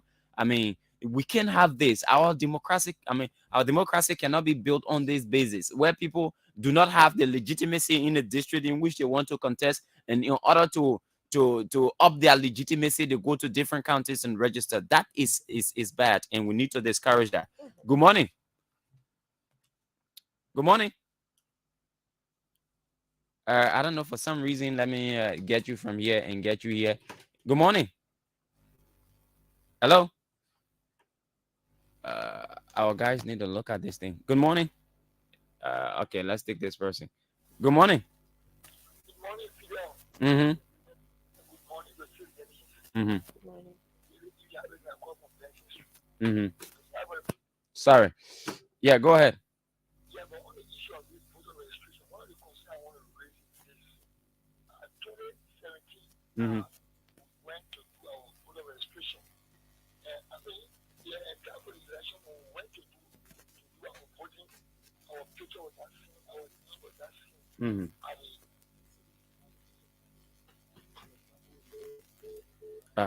Sorry, we have to do something about this phone. Yeah, we have a problem here. Can't hit in my ear. But yeah, let's take more of your calls. Just call the other line instead of the one you just called. 055-105-100, 055-105-100. Call that number and let's have this thing resolved here this morning. We're talking about the voter registration exercise and the need for our people to be very patriotic. And patriotism starts from your actions. Sometimes we look at national leaders, but we too as citizens must begin to take actions that are a semblance of our good judgment and leadership. Good morning. Yeah, good morning, Fidel. Good morning, my brother. So let me have this note. Mm-hmm. So we that want to go do our voter registration or want to go do the voting 2017, our picture was not seen, our name was not seen. Mm-hmm. So those that are saying in the field, we wanted to take their own time to ensure that they register people properly, right, and their names and their picture will be identified in the time of voting. Thank you for the platform this morning. Thank you very much, my brother. Thank you so much. Let's take more of your calls. 055-105-100, 055-105-100, 077-105-100 are the numbers to call. We're talking about, and we are spending a bit of time on this because it's important. All of us cry for 2023 here now. We have to conduct ourselves properly. Indeed, we are now at 2023 in preparation. Yeah. Good morning. Good morning. Okay, we missed out on that person. 055-105-100, 055-105-100 are the numbers. It's important that it's important that we are able to educate our people, right, that look, the voting team, they're not there to go to the ballot box on October 10 and cast your vote. No. The voting team that will also register in the district that you reside. Sure. Don't let anybody to put you in bus or in pickup to carry you in different districts to register because they give you money. The thing here is, the reason why they carry you to those districts is because they've realized that they don't have legitimacy. People not let them, people not trust them to vote them. That's why they carrying you there. So when you go there, the bad thing about it is you live in your part of the district, they play you living here too. So when you leave your part of the district, they play you living here, it means you're not making decision on our side. So anybody that they elect on our side, you'll be forced to accept it, because you're not helped to make the decision to choose who they want to choose on our side. So you not get no voice to tell anybody, say, oh, I'm calling from the abandoned district, or I'm calling from those kinds of things. You do not have the power to say it, because you already sold your voting right to people that didn't want determining where you will sit. And there are others who are in the district, within the district itself, and they also be used by those aspirants to give them money, financially induce them to also register to vote for them, so perhaps in their own camp, to have them as assurance that yes, you are in the district, but I want you to go and register, and when you are registering, know that you vote for me, so I will give you this. So they should be aware you are also in the district. You know that person is not capable enough, and you have seen that, but because that person is giving you money so that you can register and come October so that you can vote for them, you feel happy about that and you want to do that. I tell you, no, it is wrong. Do not engage in such a behavior, because at the end of the day, like I continue to say, that person is just there to amass wealth for themselves, to get money for them and their family. They're not even after your well-being in the district, how you are faring, how you go about your growth and development. They don't care. All they care about is to get that money and make their life better, enjoy the best of life, live luxurious life for they and their family while they suffer. So do wise thing. Do the wise thing to ensure that you register and register in a rightful way. And if you go to the election now, we come to that day to say you vote for the rightful person who meets the criteria to lead your district or your county. Exactly. So let's keep the calls coming. That's how important it is, and maybe that's why we're spending some more time here. Yeah. NEC decided, man, I don't do business, so we're doing that work. And Dennise, we are excited to do this because it is our country, and if we don't help to guide this process, it might turn chaotic. And all we are saying to those who are aspiring for different positions, you can encourage your people to register. Do not use financial inducement to truck one person from people from year to year to go and register. That is bad. That is bad, and we need to understand that it has no place in our democracy, and we have to protect the sanctity of our democracy so as to ensure that the right thing is done, and that our people are able to see that these individuals are not the right individuals to lead us, and there's no way they can there's no way they can lead us. And that's what we are trying to do right here. We are encouraging our people, stay away from being trucked. Do not be trucked. It is not a good thing. It will cripple our democracy. It will make you voiceless. It will make you elect somebody that you're not really planning to elect, but because your stomach will not full, and so they get you something for your stomach to full. Yeah, I mean, all these small things are not correct. Please, let's avoid being trucked. All right, let's avoid being trucked. So Dennise, establish contact with our people. Let's talk to them this morning. And we saw that the faculty, right, at the University of Liberia,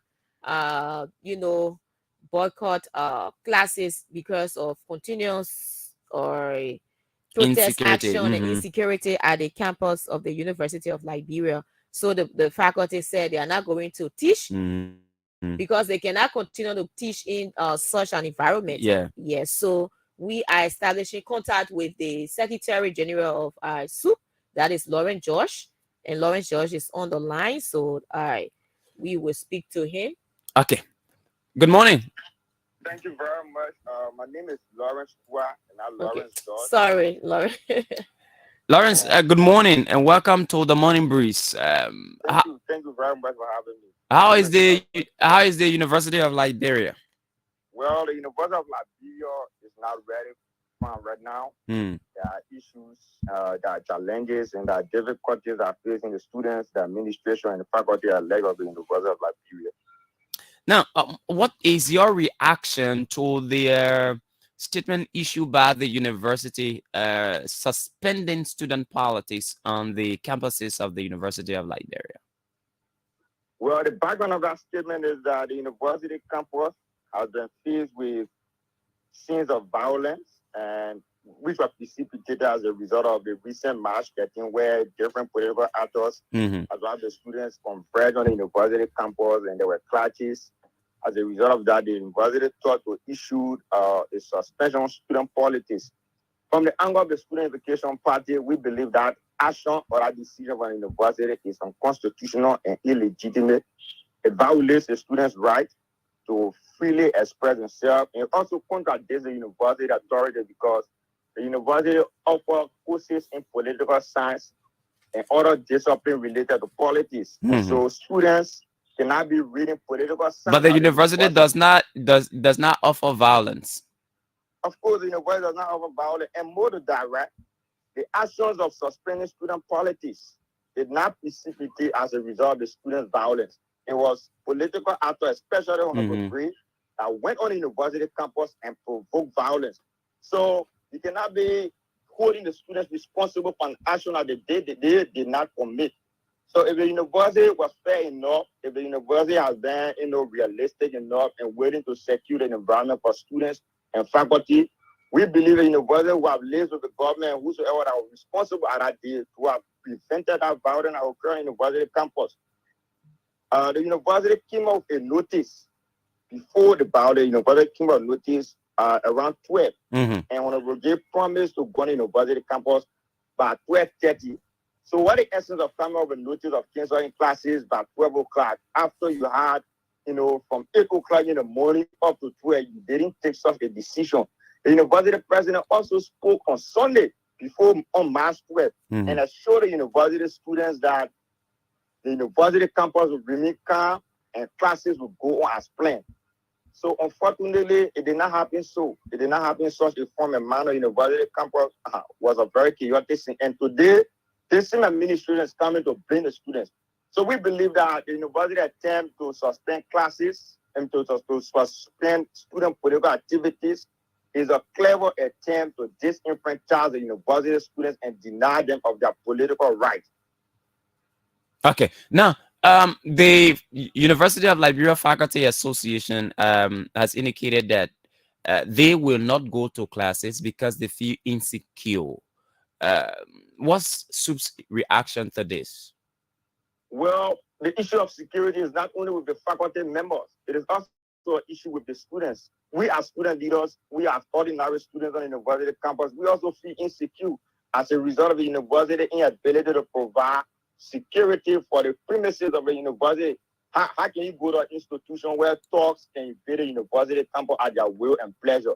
How will students feel safe to learn in an environment where, hoodlums, people can recruit gangsters in the ghetto and parade on the university campus under the pretext of going to have lunch or under the pretext of going to speak to their supporters? There are protocols involved in statesmen or people of interest visiting the university. And before you do that, before you go to the university campus, if you show that your intention is well-meaning, you have to pass through these protocols. Unfortunately, that did not happen. So our concern is that for all our students, we believe that we have our right to education, and the university authority must do everything possible to ensure that the faculty members, can come back to classes. As a student political party, our interest is with the student. The semester has gone a long way. We are headed to final, and so what we can do right now is that we are calling on the university authority to do everything possible to ensure that we can end the semester successfully. And if that entails providing security for the faculty member in whatever legitimate constitutional way, the university must do so to ensure that students can have an opportunity in the semester. Now, Lawrence, there are people who believe that this insecurity that surrounds the campuses of the University of Liberia is basically the handwork of the Student Unification Party. First of all, do you take responsibility for what occurred on last Friday on the Fender campus of the university? What occurred on the Fender campus of the University of Liberia, best to my knowledge, was an action that was engineered by the Political Science Students Association of the University of Liberia. These students believe that the university action to suspend student politics was a clever attempt to disenfranchise them as political science students. So the Student Unification Party, best to my knowledge, as a leader, cannot take full responsibility for what happened. But again, we are being solidarity with these people. We are being solidarity with students. When students write a trumpet upon the University of Liberia, as a student grouping, it is our responsibility to listen to them, to guide them in some of their actions. So obviously, there will be instances where sub-militants will be wearing khaki and helping the comrades to channel their grievances. But the Vanguard Party as an institution have not officially communicated its position on the issue of the suspension of student politics. Now, with the Vanguard Party being responsible for another case, right? Those who believe that SUB is responsible for some of the violence on the university campus, you cannot tell me you've been following what happened on March 13th. Nowhere in Liberia anyone can say consciously, realistically, and fairly that it was the Vanguard Party or it was the student that provoked the violence that occurred on March 13th. Do we expect to see more protest action from SUB, considering that the university is not contemplating on lifting the ban anytime soon? Well, before the Student Vacation Party get involved with protests, there are a series of channels that are exhausted. And one of those channels involved officially communicating our position to the public, writing a communication to the University of Liberia expressing our displeasure on a particular policy, informing international institutions that are responsible for good governance and democracy in Liberia, informing the Ministry of Justice, and having prolonged the administration to find amicable way to solve some of those issues. And so when we have exhausted all of those issues and then, University does not want to listen, that is when the students have a right to come in the street and express that disenchantment.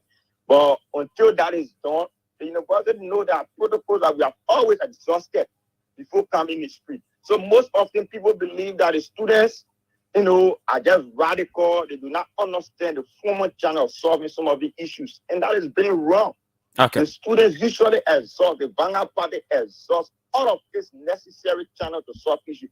Even the President of Liberia have series of communication on their decks where we have expressed issues at the University of Liberia, informing them because we believe these are institutions that hold the democratic fabric of our country. So when there are issues affecting the university students, stakeholders around Liberia should be informed. Even the Interreligious Council, they have a series of communication, numerous communication on their decks where the Vanguard Party communicated to them some of the issues at the University of Liberia. So what I can say is that the Vanguard Party as an institution has a paramount concern, and that is to protect the overwhelming interest of the university student. As we stand currently, our interest is to ensure that the university student can have an opportunity to write their final exam. The university authority must do everything possible to ensure security is on the university campus. But again, we have gotten credible information that the government intends to militarize the university premises. That alone, it is like comparing the University of Liberia with the University of Mogadishu in Somalia. How will you carry armed men on the premises of the University of Liberia as a result of your inability to provide adequate leadership? So we are seeing clearly that there is a leadership deficit. Okay, before someone has to intervene to make sure that both the students, the faculty association, and as well as the university authority can have an amicable dialogue and resolve some of the issues that are confronting all of those institutions. Okay, before we leave you, I'd like to know all of these that we are discussing as it relates to the confusion and the disruption of classes were all instigated when we saw some members of your student grouping that booed some government officials that went on the campus of the University of Liberia. So I'd like to know what are some of the measures you have taken in terms of putting stop to this. Let me make it known very well that the University of Liberia campus is not a breeding ground for state criminals. Anyone who has a history of defrauding and siphoning public funds, if you go on the university campus today, tomorrow, or the other tomorrow, you will be chased out. The university students, the conscious university students will care at you, they will boo at you, and that is a democratic form.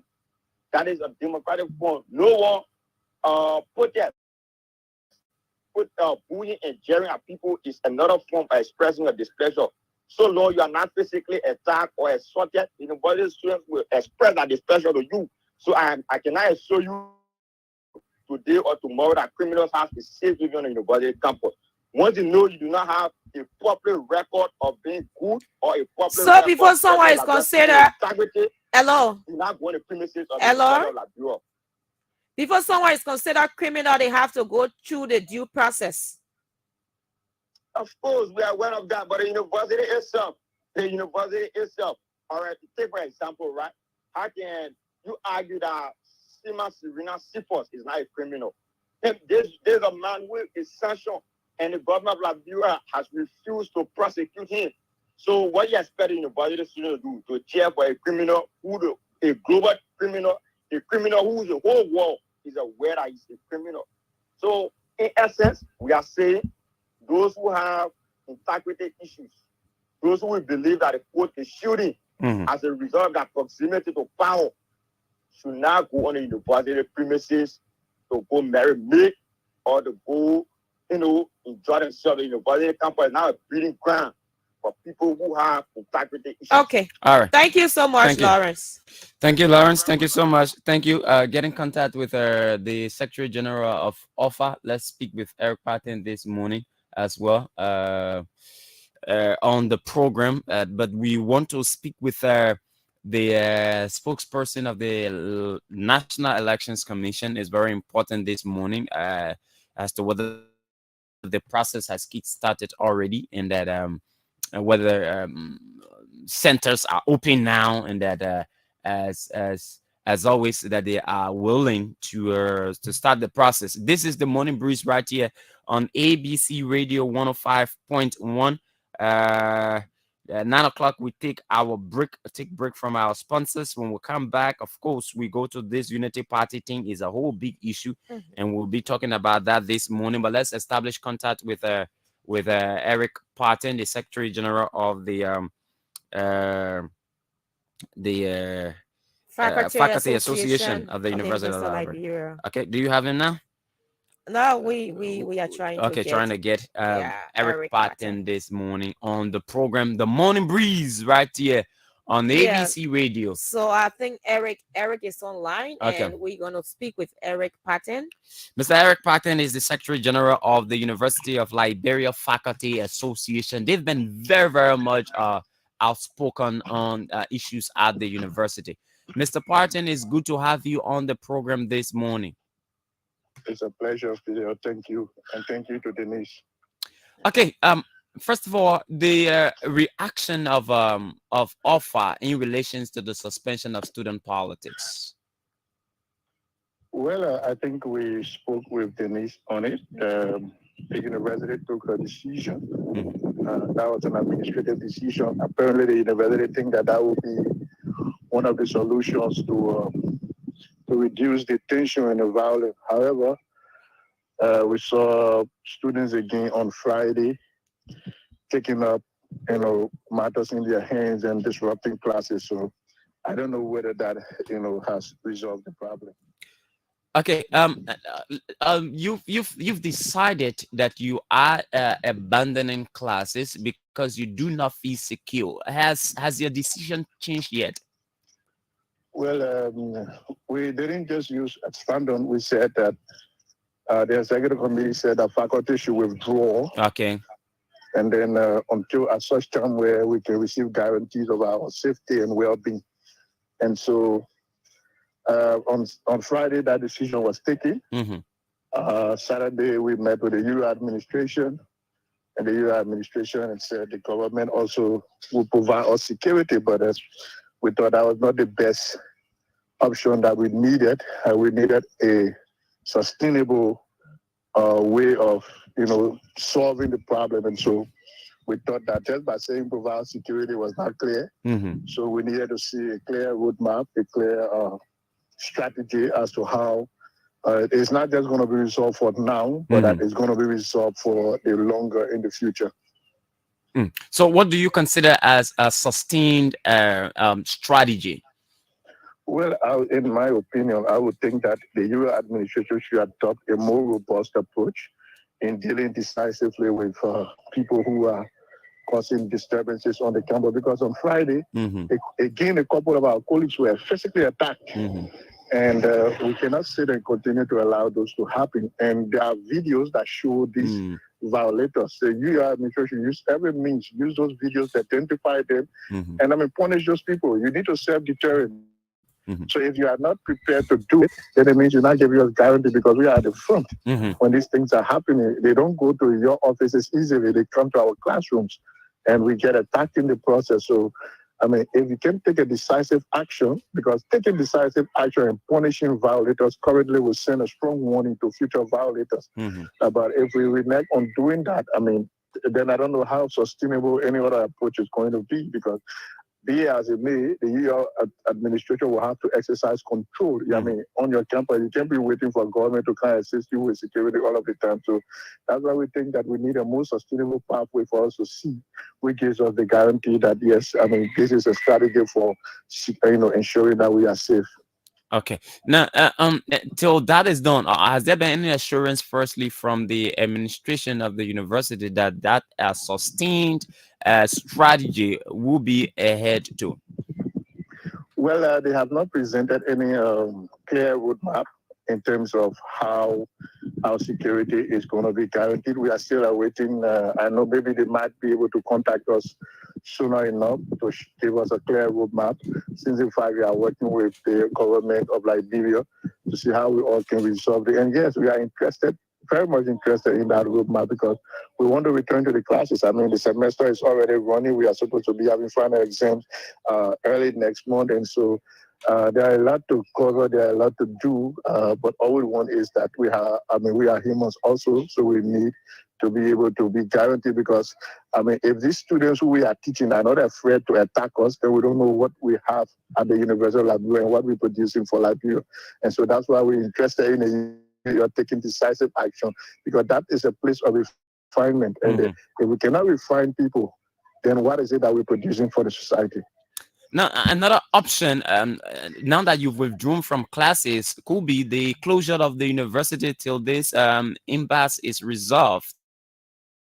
Could that be an option for offer? I don't think the university is closed because the administration is working and other people are working. But as I said earlier, we want to go to class. But again, we must be assured. And the sooner is the better. I mean, if the university can give us the guarantees that we need and we see it this week, that would be better for all of us. But again, I mean, even up to this morning, when the situation happened last week, the entire Capitol Hill could not function the entire last week because there was still this atmosphere of trauma. Faculty afraid, students afraid. And then it did happen on Friday with students also threatening that they will return on today on the Capitol Hill campus. I mean, we can't continue. And so that's why we thought that it was necessary that we receive all of the guarantees for our faculty because, I mean, we are public officials who knows whether they might be attacked. We also have other faculty who are adamant to provide lecture when they are also physically attacked. So we really need a guarantee. Okay. Thank you so much, Eric. Any other thing you want the public to know? We just want our students to know that this is in the best interest because there are also peaceful students who are not involved in this, and all of us require security. Exactly. Sometimes when you try to resist these guys, you are brutalized in the process. So we are doing this for all of us.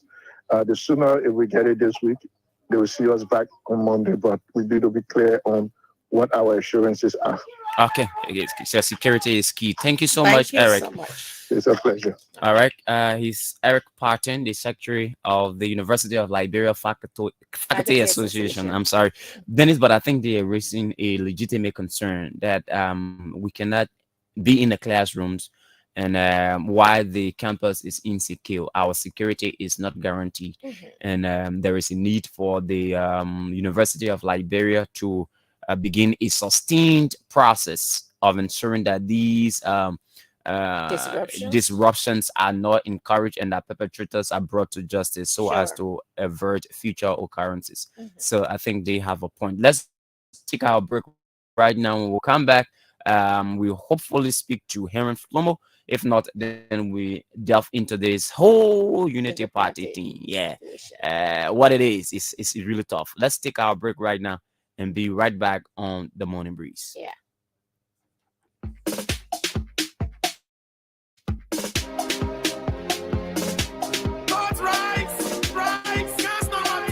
Gifty, where did you get the bricks you used to build a house? See how strong the bricks look. I got them from Rovia Bricks. Do not tell me you have not heard about Rovia Bricks. You mean they are located in Liberia? Yes, Angie. Rovia Bricks is a division of Rovia Logistics Incorporated, and they offer a variety of concrete products for all your construction needs. They have 6, 7, 8, and 4 inches blocks. That's not all. Tell me more. Rovia Bricks have coverts for roads and well, cornerstones, Colombo blocks, yard tiles, sand, be it smooth, rough, and mixed. They even have red dyes for land filling and crush rocks of all sizes. How can I get to them? Right at the corner of McDonough and Kerry Streets on the Kakata Highway, Copper Farm area.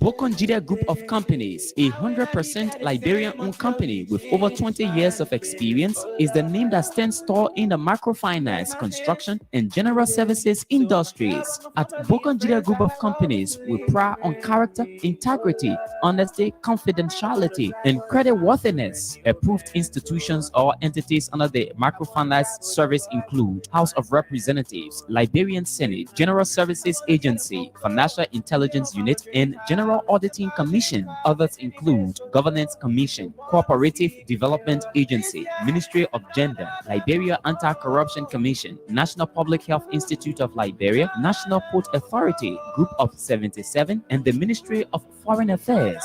Our construction services include the construction of residential and commercial buildings, while the general services include apartment renter, apartment for lease, furnished apartments for short stay, general printing services, and a yard with swimming pool to host events. Bokonjida Group of Companies is located on Capitol Hill in Monrovia. For more information, call us on cell numbers 0770-520-958 or 0777-017-603, or better still 0886-622-559, or email us at Bokonjida Group of Companies at gmail.com. Bokonjida Group of Companies. Nunde. My people Bokonjida Group of Companies, a 100% Liberian-owned company with over 20 years of experience, is the name that stands tall in the microfinance, construction, and general services industries. At Bokonjida Group of Companies, we pride on character, integrity, honesty, confidentiality, and creditworthiness. Approved institutions or entities under the microfinance service include House of Representatives, Liberian Senate, General Services Agency, Financial Intelligence Unit, and General Auditing Commission. Others include Governance Commission, Cooperative Development Agency, Ministry of Gender, Liberia Anti-Corruption Commission, National Public Health Institute of Liberia, National Port Authority, Group of 77, and the Ministry of Foreign Affairs. Our construction services include the construction of residential and commercial buildings, while the general services include apartment renter, apartment for lease, furnished apartments for short stay, general printing services, and a yard with swimming pool to host events. Bokonjida Group of Companies is located on Capitol Hill in Monrovia. For more information, call us on cell numbers 0770-520-958 or 0777-017-603, or better still 0886-622-559, or email us at Bokonjida Group of Companies at gmail.com. Bokonjida Group of Companies. Nunde. Wanna see all my people progress.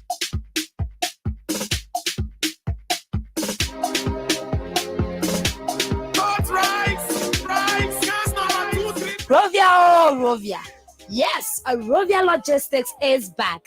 Have you been looking for a one-stop shop to rent and hire machineries of all types? Look no further. Rovia Logistics Incorporated is the answer. Rovia Logistics has wide range of machines like dump trucks to haul your sand, red dye, crush rocks, and border rocks. As for your construction needs, do not worry. Rovia Logistics have all sizes of yellow machines to meet your desire. They have machines like bulldozers, compactors, excavators, forest machines, backhoes, and many more. The interesting part is you get to hire them hourly, daily, or monthly And that's not all. They also rent pickups of all types, like Toyota Tacoma, Nissan Frontiers, Ford F-250, and they are equipped with all-wheel drive options for bad road conditions. Locate Rovia Logistics Incorporated right at the corner of McDonough and Kerry Streets on the Kakata Highway, Copper Farm area in Fendel, around the University of Liberia campus, or locate our head office on Randa Street. Contact Rovia Logistics on cell numbers 0777 874 231 or 0888 726 172. You can also email them on rovialib@gmail.com. Better still, WhatsApp Rovia Logistics on 0777 874 231 or message them on Facebook, Rovia Logistics Incorporated. Rush now for quality services at affordable prices. Okay, welcome back to the Morning Breeze right here on ABC Radio 105.1, talking about that loan agency that you can trust. Of course, is Bukon Jide. Bukon Jide has been in this loan thing for long, and and they've been contributing to the country's economy. I mean, just imagine you work with an agency of government, all right, and for some reason on the 15th or the 16th, you finish using your salary, and and you can't get nowhere to turn to get something because you have an emergency on hand. Sure. All you do just walk to book on Jide. I mean, you'll go through the different formalities and with no scratching here. Once you meet the requirement, quickly then they get them out to you, and and you're able to take care of whatever. Sure. Maybe you want to rent a property and you're looking for that company that will direct you. They have properties for rent, and they also have a facility where you can go and relax yourself. So Bukon Jide offers a lot of services that you need, that the country needs. All right.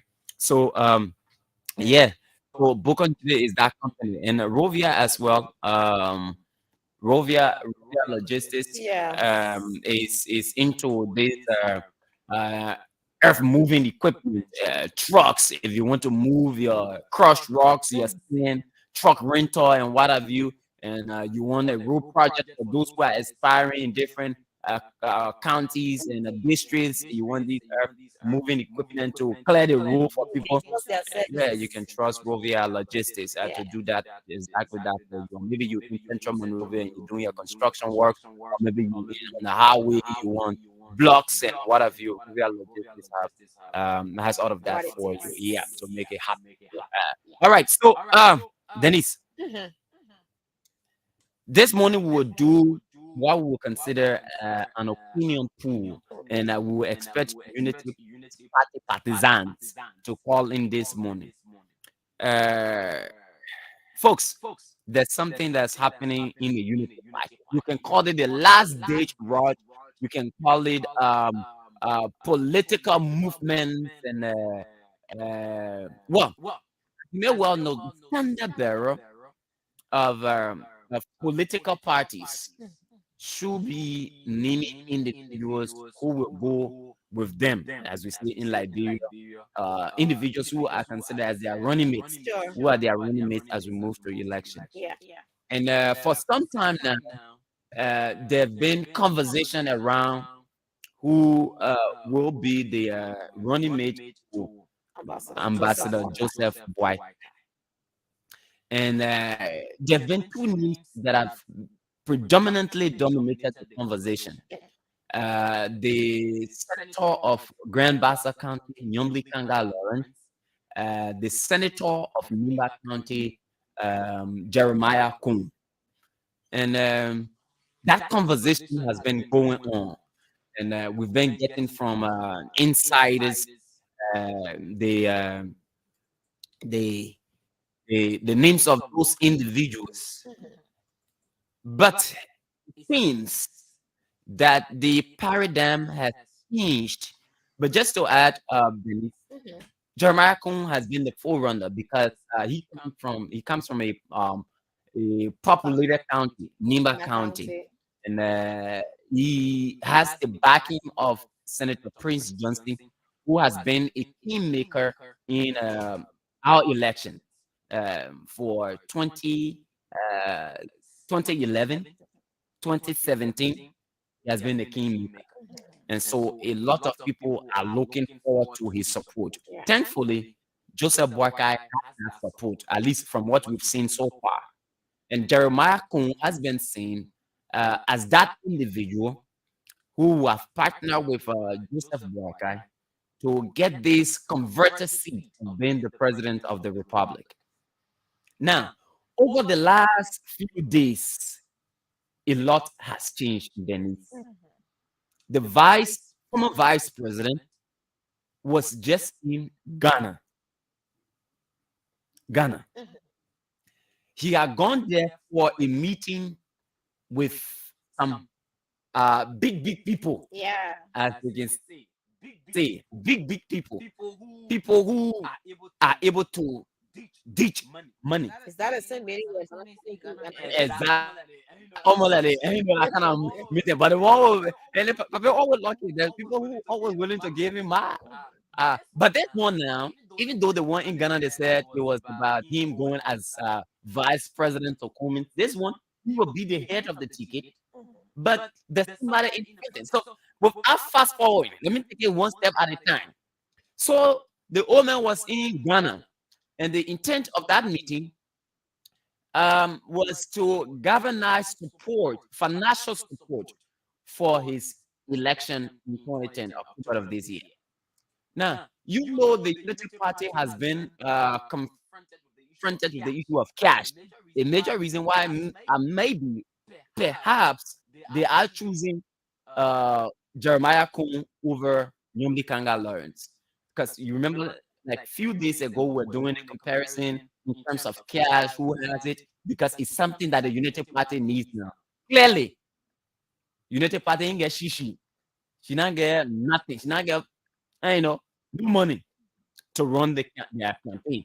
Campaign is cost intensive. You need raw cash to run campaign in Africa. The war over, in fact.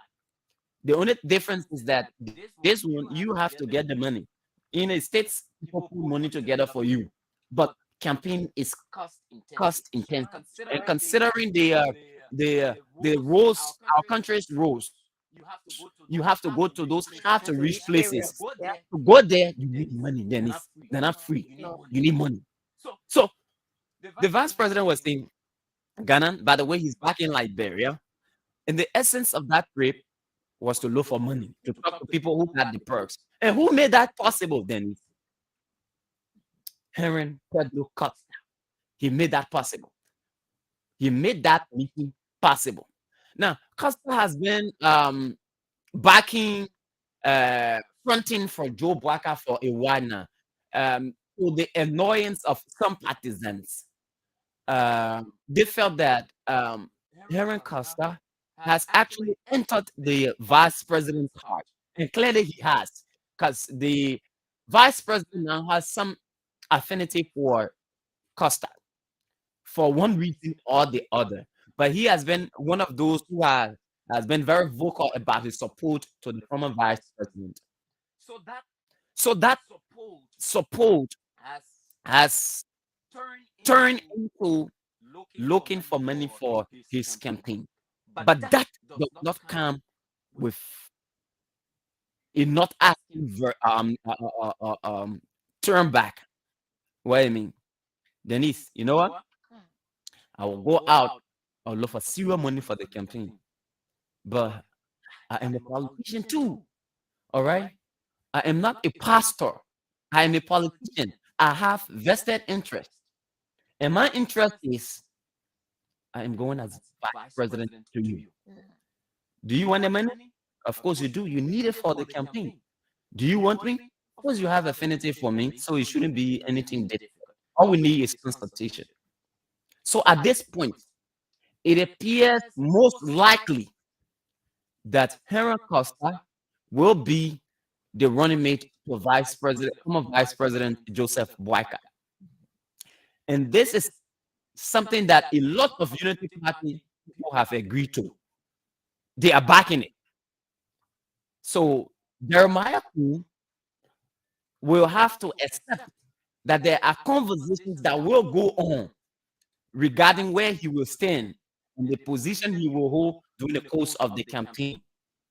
But clearly, it appears Henry Costa will be the will be the running mate to former Vice President Joseph Boakai. Today is Monday, the 20th day of March 2023. If you do not believe it, start believing it now. That Henry Costa will be the running mate to Ambassador Joseph Boakai in October of this year. And brace yourself for the announcement that will be made by the former vice president when he's announcing the person to stand with him. As uncomfortable as this will be to other people, but that is what it is. And let me say this to you, Dennise. Politics, as we said, is interest. And once your interest lies somewhere, you will put in your all. And the former vice president, being this old man, of course, is the age everyone wants to reach out. I'm not saying it in a condescending manner. Yeah. So, being this old man requires a vibrant, a young, and energetic. Remember, Bendona Yue, who is the standard bearer, political leader of the All Liberian Party, made a statement some time ago. And he said, we need a strong vice president. We need an energetic vice president. Dennise, let me get your opinion on this before we go any further. Okay, I'll listen to you, Fidel, and I like that. I like that thing you said today is the 20th day of March. Nice. The mark this that this will be announced. So, but there's a lot of things to consider as it relates to running mates of or candidate, presidential candidate or stand-up there. And first of all, we have to look at hearing and probably Jeremiah Cole and Yomi Taga Lawrence, who was in the race. In terms of, everyone was like buying this ticket now before we begin to listen to another story, paradigm shift in terms of decision as it relates to Jeremiah Cole, who I think the last time we discussed comes from a larger Populated county. And also having to be senator of that county, and in terms of the party that he represents, we saw the result in the 2017 elections. That someone might say he is pretty, comfortably seated to perhaps become the running mate of Ambassador Joseph Boakai. With that said, we also look at hearing Costa. Costa, saying someone is a strong running mate, there's so many things to consider. First of all, firstly, Costa contested in the district elections, and he did not win. He did not even come second or third, if I stand to be corrected. That's a district elections. He never pulled a crowd. And then you have, in terms of, because with that, you would say he doesn't have the constituent. And you talk about support and, pulling the support. Can we say because he was seen with the vice president in the United States, and perhaps there was some, I think, 22 million or 22,000 or something that was raised during the vice president. 22,000. Yes, to the United States. Can we say because of that, we are seeing him as a running mate to the vice president, that the vice president should consider that? You take someone, if you are considering a vice, a running mate, you look for someone who has the constituent. Henry Costa, not be,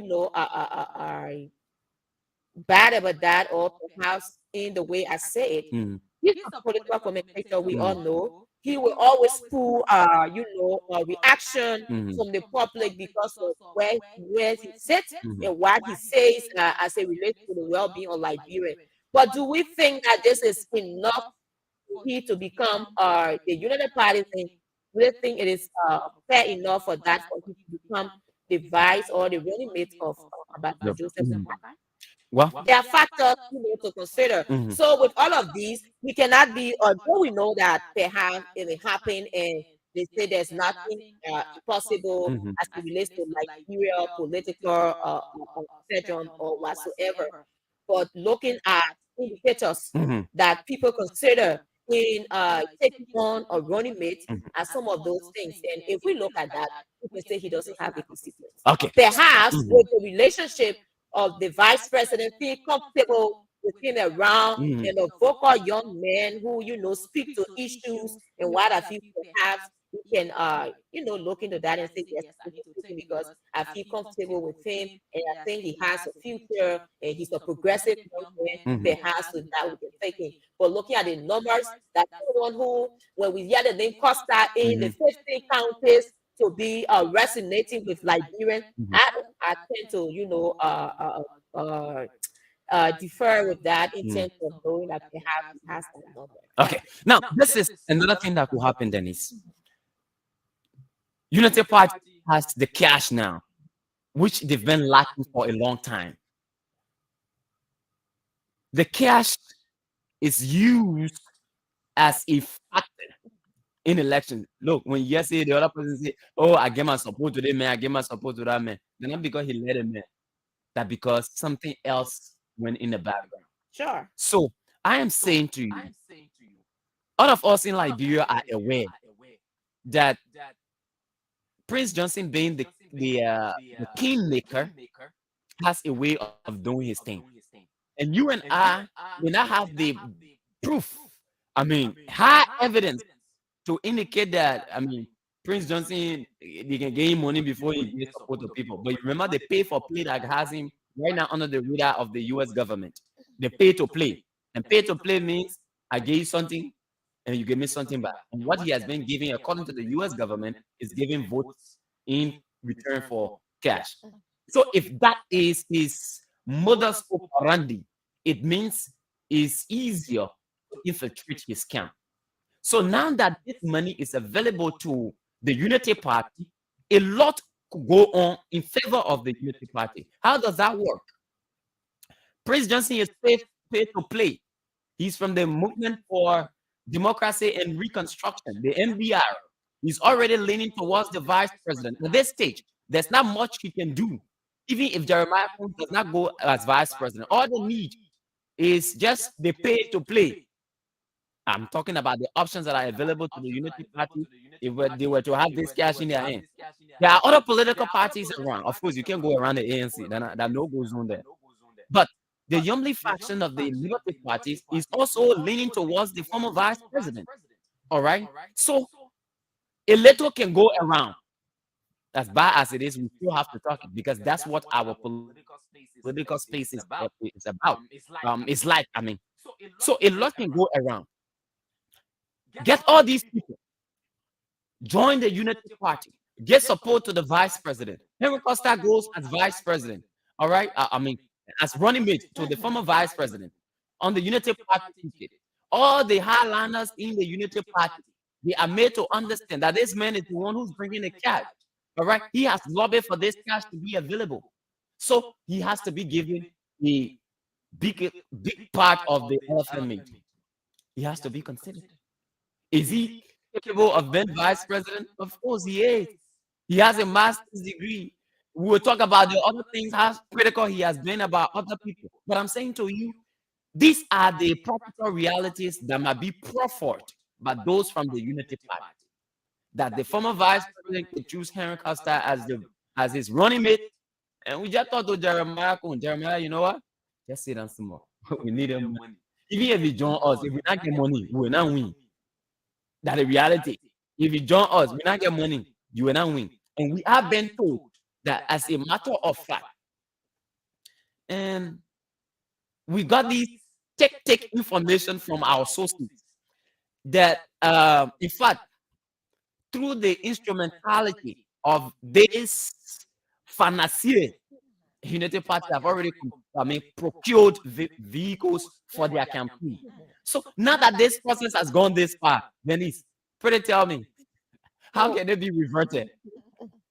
How can it? So the only thing that they're happy that for them to start talking to Jeremiah Kosmos, you know, we get it to him here, sit down, you know, you and PRJ, you can share, you're going to sit there. But you know what? The guy has done well for the Unity Party, where we have no way to go. Almost like we in the middle of the water. We're looking for something to rescue us. Crocodile can throw it back. I mean, and just literally. The way Abimoda rescued Yeah, them. the way Abimoda rescued them when they were in the dungeons. And this guy who is critical has rescued them. He has a following. I mean, he may not have a constituency like Jeremiah nowhere close. Like Yombi Yeah, Kanga like Lawrence. Yombi Kanga Lawrence, but he has a following as well. So we can use our cash during this election process and do a lot of things that people may consider as unthinkable. But clearly, the former vice president is in the real definition of dilemma. The real definition of dilemma. Now, I tried to speak to party officials from United Party, but they were very, very quiet on what's going on. But Dennise, this should not be of surprise to you. I know we get the opinions of our listeners, and those from the Unity Party, you need to tell us. JMB, Jeremiah Kun, JMB, Aaron Costa, who do you go for? We need to know so that we have an appreciation of exactly what do partisans think about these two tickets, Dennise.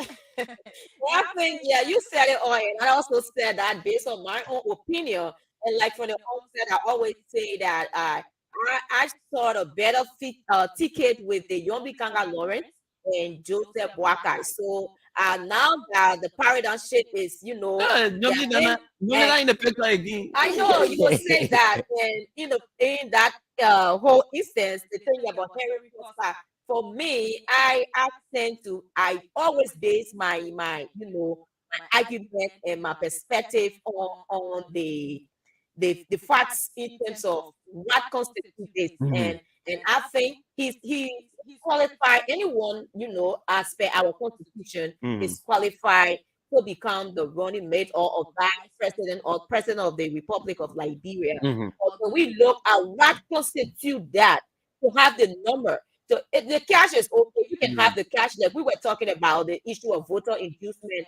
in terms of giving cash out. But you should also have the support. You should have the support base that is cut across the various counties. If you have at least 2 counties by your side, and you can, if you say yes, I'm fit enough, to represent this, party as a vice running mate, perhaps as a presidential aspirant or candidate, and we just have to put it out to the United Party partisans so that they can have their say, like you said, who they think should become the vice running mate to Ambassador Joseph. Okay, and so let's open the phone lines now. There's some kind of clip I got from the internet, and I need to play it. But let our Smith that clip you sent me, try to put it on there. Let our people listen. Let's see whether it has resemblance to the situation we have at hand now. Just play that audio. Yeah, the video you send it to me. But 077-105-100, 077-105-100, 055-105-100, a JNB phone ticket or a JNB Costa ticket. Which do you go for? Yes, the lines are open. Let's get that clip going before we start picking up your calls. But keep your calls coming. If you are calling from overseas, just put +231 886-603-293 +231 886-603-293.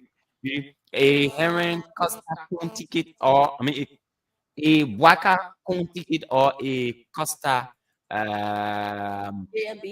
ticket. Yeah. JMB Costa ticket. Let's take this person. What Smith is trying to. Good morning. Get away from your monitor, please. Good morning. Good morning. Yeah, get away from the monitor, please. Hello. Okay, you're not ready yet. Let's try this person. Good morning. Yes, sir. Oh, wait. Okay, let's hear you. Yeah, I must say a very big thank you to you, the individual, for taking your time to come and reflect on national issues. I must say to the listening audience that listen to the gigantic nature. Go ahead. Yeah. To the issue, I think Joseph Walker. The Lord is giving me a word.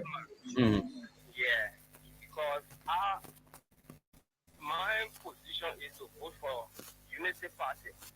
Yeah, so for me, I think Jeremiah Kun and Henry Foster had the followers, and Jeremiah Kun have the constituents.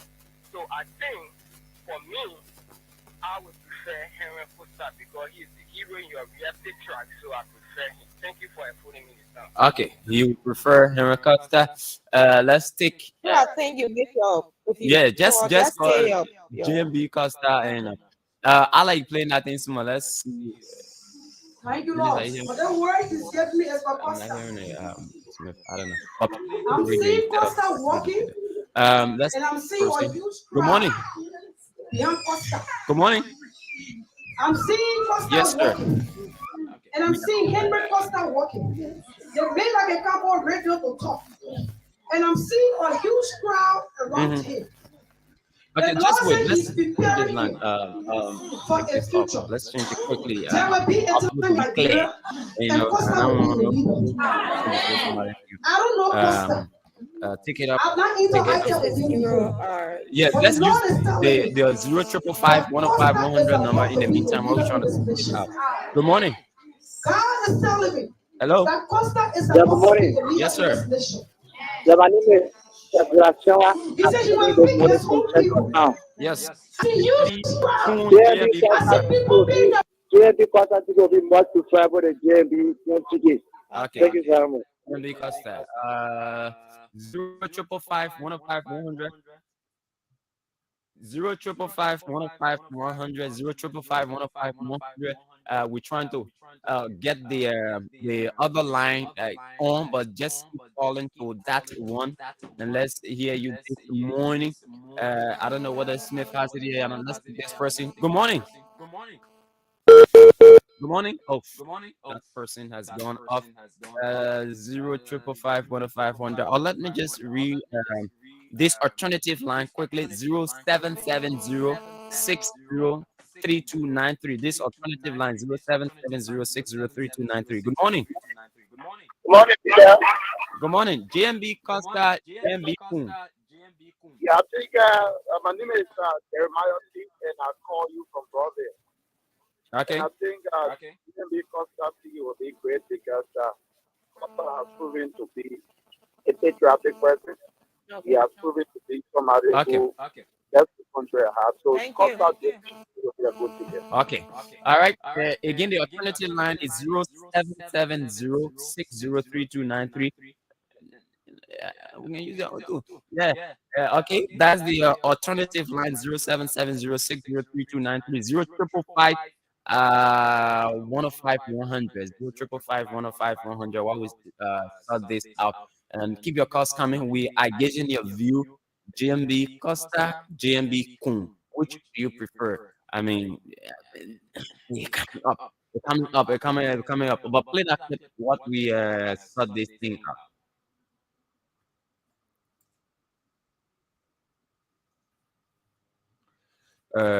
Okay, I don't know for some reason. Yeah, it's not coming. Okay.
I'm an elder person.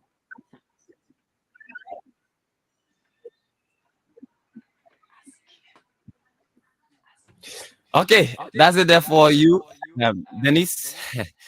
You listen, listen to the prophecy. This a lady, I think, girly brown. That's a girly brown. Okay. Yeah, that's her name. This prophecy was made in 2019. 19. Yeah, 2019, and all the things and we see happening. I mean, the connection. I mean, you're the people, religious people. You all know. I mean, all the prophecy things. Some we not know. Oh my man, we not know about it. I mean, I don't know about it. But let's go back to the phone line 0555105 100. There's doubt. Obviously, there's doubt as to how strong this ticket would be and how welcoming unity partisans will be to this ticket. But let's go to the line more for 0555105 100. Good morning. Good morning. Hello? Yes, sir. Yes, good morning. Yeah, this is Imaya calling you from Rodosan. Mm-hmm. Yeah, when I just listened to the prophet, it sounds laughable to me. You not believe God? Eh? You not believe God? I believe God, but I'm particularly trying to cut through. The people they were around here do Sunday they are going to be president, other people going to be senator. But today, having said that, the issue is that Henry Foster agrees with you of Ralph Kennedy. But for that, Bishop Member in just agree. Yeah. Okay. That appreciate it. I appreciate it. All right. So who is there you go for? Like JM. Okay, because good morning. Morning is Joseph Ebley. Good morning. This is the Morning Breeze, ABC Radio. Yeah, it is Joseph Ebley from the phone. Good time. Okay, JMB Costa, JMB Kun. JMB Costa, JMB Kun, absolutely. Nothing is in the picture. I just want to relate on the prophecy. No. Yeah, But where is it nothing in the picture? What do you mean? I think nothing in the picture because Costa is now struggling. I think Kun would be preferable. Okay, so it's that Kun Yeah. you choose, right? Yeah. Okay, you choose Kun. All right. Thank you. Okay, I think we got solution now. Keep your calls coming 0555105 100, 0777105 Then is I thought about the church. What happened? You know what I'm talking about?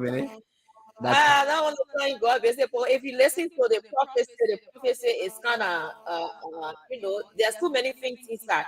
She said, Costa will become a leader. She's seen him with the crowd, and he will become a leader. And then she ends by saying that there's this elderly man who will come and wipe everything that has happened, who will come and make sure, who will have the ground clean up before Costa takes on that position. Definitely, someone might say, perhaps it's not his time now. So it's the elderly person that will come because the person who have any power is seen as a mover or oppressing. So that elderly person is it Ambassador Joseph Blackeye or whosoever before Costa can come in. So the prophecy sometimes, the prophecy the person who gave the prophecy can better at times. So sometimes prophecy is not meant for the reality of the day, like What happened? Time. Yeah. Okay. Good morning. Good morning. Good morning. This is Otis Joe calling you from Fiamma. Yeah, for that prophet, I think that prophet is going to do it or herself. Yeah, because when she said that I will be a leader, she said that every man will be a leader. So for that, if I classify a Karabure, is there a fiasco or what I talk about? Only reality, I think he will put time to be with the real ticket. Okay, the real ticket. All right, let's take another person here. 0777105 0555105 let's take this person on this line right here this morning. Good morning. Good morning. I don't know what's wrong. Let me take this person right here to me here. Good morning. Yes, sir. Welcome to the Morning Breeze. This is Dennise Dablo. I call you from Main Street. Let's hear you, Dennise. You know, I'm keenly listening to the prophecy, and it's very clear, right? Mm-hmm. You listen to the woman, she saw Costa in the mansion, and at the end, she said there will be an elderly man that will work with you. So that Joe Baka the elderly man. Elderly man is Joseph Yuba Waka. Okay. I think you will play that particular once, so they can get it, the public can get it clearer understanding of it. So Joseph Waka will come and work with it, and Costa takes over. It's a clear definition of the prophecy. So JMB Costa, JMB. You know, definitely the public will go for Costa and JMB and Costa. Okay, my brother. Thank you. Let's take another person here. Good morning. Good morning. Yes, sir. My name is Augustine Esquaka, and I do join you from my comfortable zone of Nema United, Mambakwe. JMB Costa, JMB. My dear brother, thank you ever so much for that topic on a discussion this morning. But I would prefer JMB Kun because of reason instead of Henry Costa. Thank you. I can vividly explain that. Okay, we don't have the luxury. We'll talk about that later. Thank you so much, my brother. All right, 0555105 0777105 Then it getting serious. It getting very serious. Yes. Keep your calls coming to 0555105 0777105 Let's hear you what you make of the opinion pool. JMB Poon, JMB Henry Costa. Let's hear you on the Morning Breeze on ABC Radio 105.1. Okay, the Morning Breeze. I'm seeing people are already posting their voter registration cards. Okay, that's good. Then he's looking fine. Yeah, fun thing. Fine, looking fine. Yeah, looking fine. So get to the nearest center where you want to register and do your registration now. Don't waste time. Go do your registration quick. 0555105 105 and let's hear you this morning. JMB Costa, JMB Kun. Which do you go for? Let's take this first thing. Good morning. Good morning. Okay. Hello? Good morning. Get away from the monitor, please. Good morning. Yeah. Do the radio, man. My man. Okay, he's not ready yet. You want me to be walking the street and I can't hear somebody calling me. I'll be thinking who calling me. Good morning. Yeah, boy. Yes, sir. My name is Peter, everybody. Okay, Peter, just get away from the radio small. You got to hear yourself. I'll call you back later. Okay. But Dennise, it's important to stress that we've gathered information that vehicles have already been procured for the JMB campaign. That's the information we've gathered. So what gives me this view of certainty is that, you say you don't want a mail, but you see money that a man gave you. So to have procured vehicles for the campaign means they are using the resources that was provided through the instrumentality of Henry. That is my thinking. And I guess that is what it is. Because clearly, all knows that United States they not get money. The men who are depending on I mean Modap, I mean not chairman again. I mean when I put in my you are putting in for. So at this stage, they have to look for another panacea, somebody who knows how to get the cash and somebody who knows how to get the money. Go get some money. But then when you not work hard for your money, in politics like that is difficult. So will be late there. The pocket will be fat to release my. It will not be easy like that to say you will just release all your money because you will be thinking about your family too. But if you get somebody who can hustle around and bring money, and why I'm telling you this thing will be difficult for Unity Party people in the former vice president. it will be difficult. But let's go back to the phone line: 0555105 077-105-100 are the numbers to call. Let us be on the record. We try to contact the spokesperson of the of the National Elections Commission. His phone rang endlessly, and we could not get him, and that's why we did not get him on. We need to know what is happening, because we are receiving information that there are some public schools that are in section where registrations too have taken place. Those schools are not making available their facilities for registration. It means the process will be impeded. It will not go on smoothly in those public facilities. We are also told that there are private citizens whose facilities should have been used for the registration process as well. The NEC has not made payment to these people according to them, according to the information we are receiving. Again, we cannot independently verify it, but we have an obligation of putting it to the public so that you too can do your research to find out how authentic these pieces of information are. But it has reached to us that there are some people that are refusing their facilities to be used because, according to them, NEC has not paid them any money. And you remember, today is the 20th, 5 days ago, NEC was complaining about payments not being made to them. Sure. Yes, so I hope that situation can be resolved. Let's take this person. Good morning. Good morning. Yeah, this is Joe Johnson from Congo Barrow. Joe, you not even know the place you're calling from? No, I'm calling from Congo Barrow. I probably stand in my chicken view. Okay. You have to be silent on the radio now. Let's hear you. Listen. Yeah, the whole thing now. What happened to our over for Bikan and your Bisanga? You're in the picture, Hello, hi, look here. KMB or Kusa. And I also say, but I've already got look at it. They're going to do me. Yeah,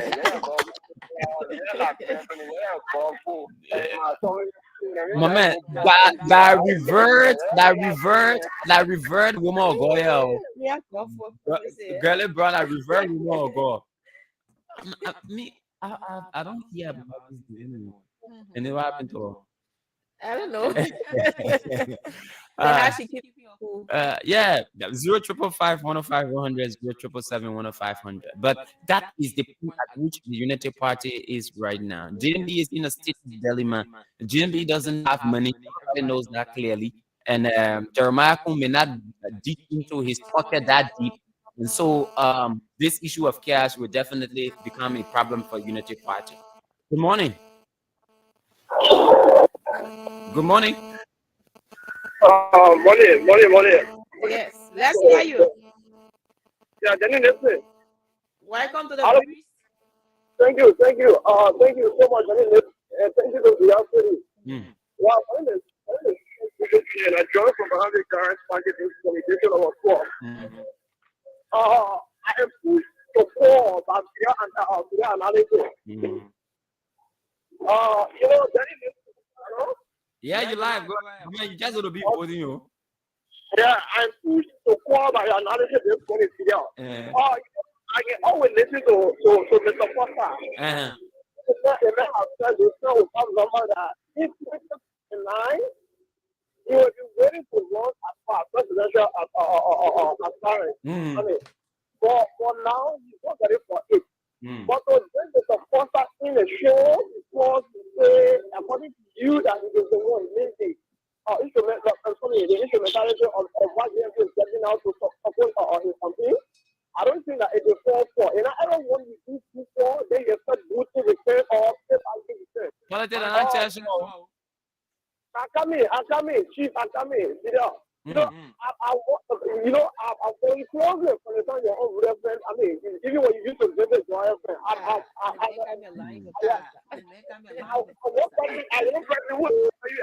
want something to marry you allowed. Hello? Yeah, you live. Go ahead quickly. You have to. Okay. But even now, if Madam Kaka Lauren is not in the race because of the Lori Party, the story is still having the Lori Party. I think as for me, I would prefer something. Be pick another pricing and start from Mr. Foster. It will be preferable. Okay. But I don't think that it can start from Mr. Foster. Okay. And one person who supports it, and I would like for you to wait for the 20 for the now. We don't put the opinion on that to go where. For me, I would thought I was supposed to talk. Okay, thank you. Thank you. Then I mean, say, yo, that the thing that happening, Nona. I mean, it's shocking to a lot of people because they did not expect it. But you know, I have been calling day to you, Michael. Morning. Hello. Hello, good morning. How you doing? Good morning, my brother. I'm doing great. How yourself? Let's hear you. Go ahead, my brother. My name is Dennise. I never here. I call from the Ghana Chia community. To be honest, I stand with Joe Baga. JMB Waka, JMB Kun, JMB Costa. JMB Costa. Okay. Why did they yell with it? Good morning. Yeah, because we are very sure about Costa doing it. Thank you, my man. Good morning. Hello. Okay. We missed that one. This thing. Good morning. Good morning. Yeah. Yeah, the issue JMB Costa, JMB Kun. For me, I think the opposition they are not ready here. JMB Costa, JMB Kun. Now what I'm saying, JMB Costa, JMB Kun. I think the politicians. So when they will be ready? What time they will be ready? That is. Selling food or selling football, then I was there every day. I was meeting us soon and there only go do our I do understand. Yeah. So what do you were expecting? You know what? Bunny, I want to be our list for the bunny. It's so for local today. The Papilla was spent. But you want to get a salary with it. So you water anything that can you want to read. Even them money can say you want to read a while party on. Because I think you must sit down and think good before they come out. All that long thing you saw, what you are expecting? Yeah, I can laugh.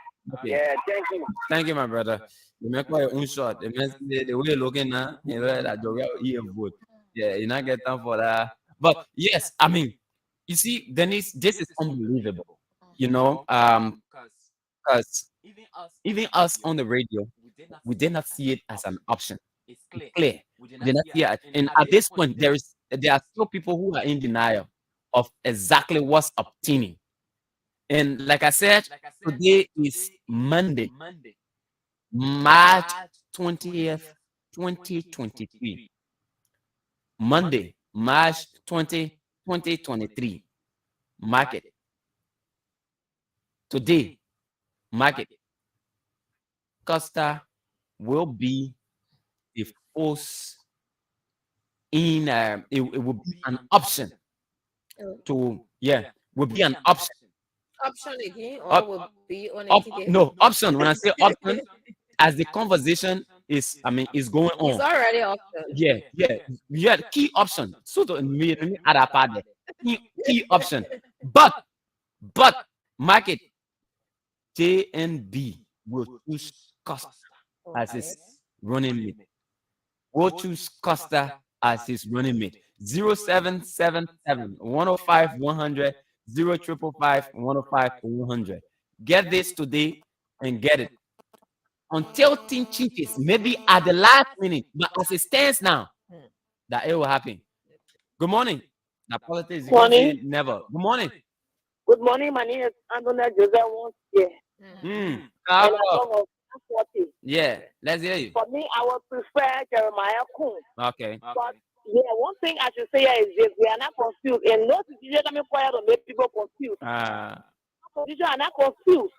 If the party decides to carry anybody, we want the development of the country to follow. We will cast our vote. Whoever on the back choose, we will follow him and continue to vote for him. We know exactly what we want and we know what opposition wants. Okay. Thank you for the show. Thank you. You guys say anybody that Joe choose, go by the person. But Dennise, it's always a problem in terms of choosing for the vice president. We saw that in time past, and now he's drag it, mistakes, and the Ethiopian will always be happy about that he can make the wrong decision. Of course. that will make them to Upper hand. Yeah, upper hand. So the vice president, former vice president should do the needful, at a sooner or possible time to say who is his running mate, and a running mate that he think if he wants to win will gain more votes.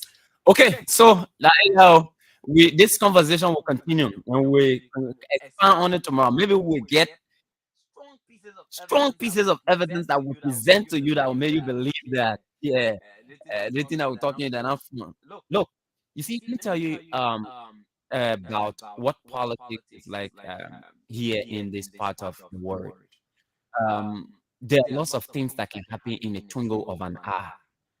You wouldn't believe, but everyone has interest, and decisions are made on the basis of interest. Once there's a shift in the interest that you have, your decision shifts, and that's how it is. So there are things that will happen as we move to these elections. You will not believe it. You will just say one minister pledging his support, or one strong opposition man pledging his support to the government. A lot of things will go on. Brace yourself for those news. Don't get heartbreak, but that's what it is. That's the political process. Folks, thank you so much for tuning in this morning. It has been a pleasure. We will hopefully have the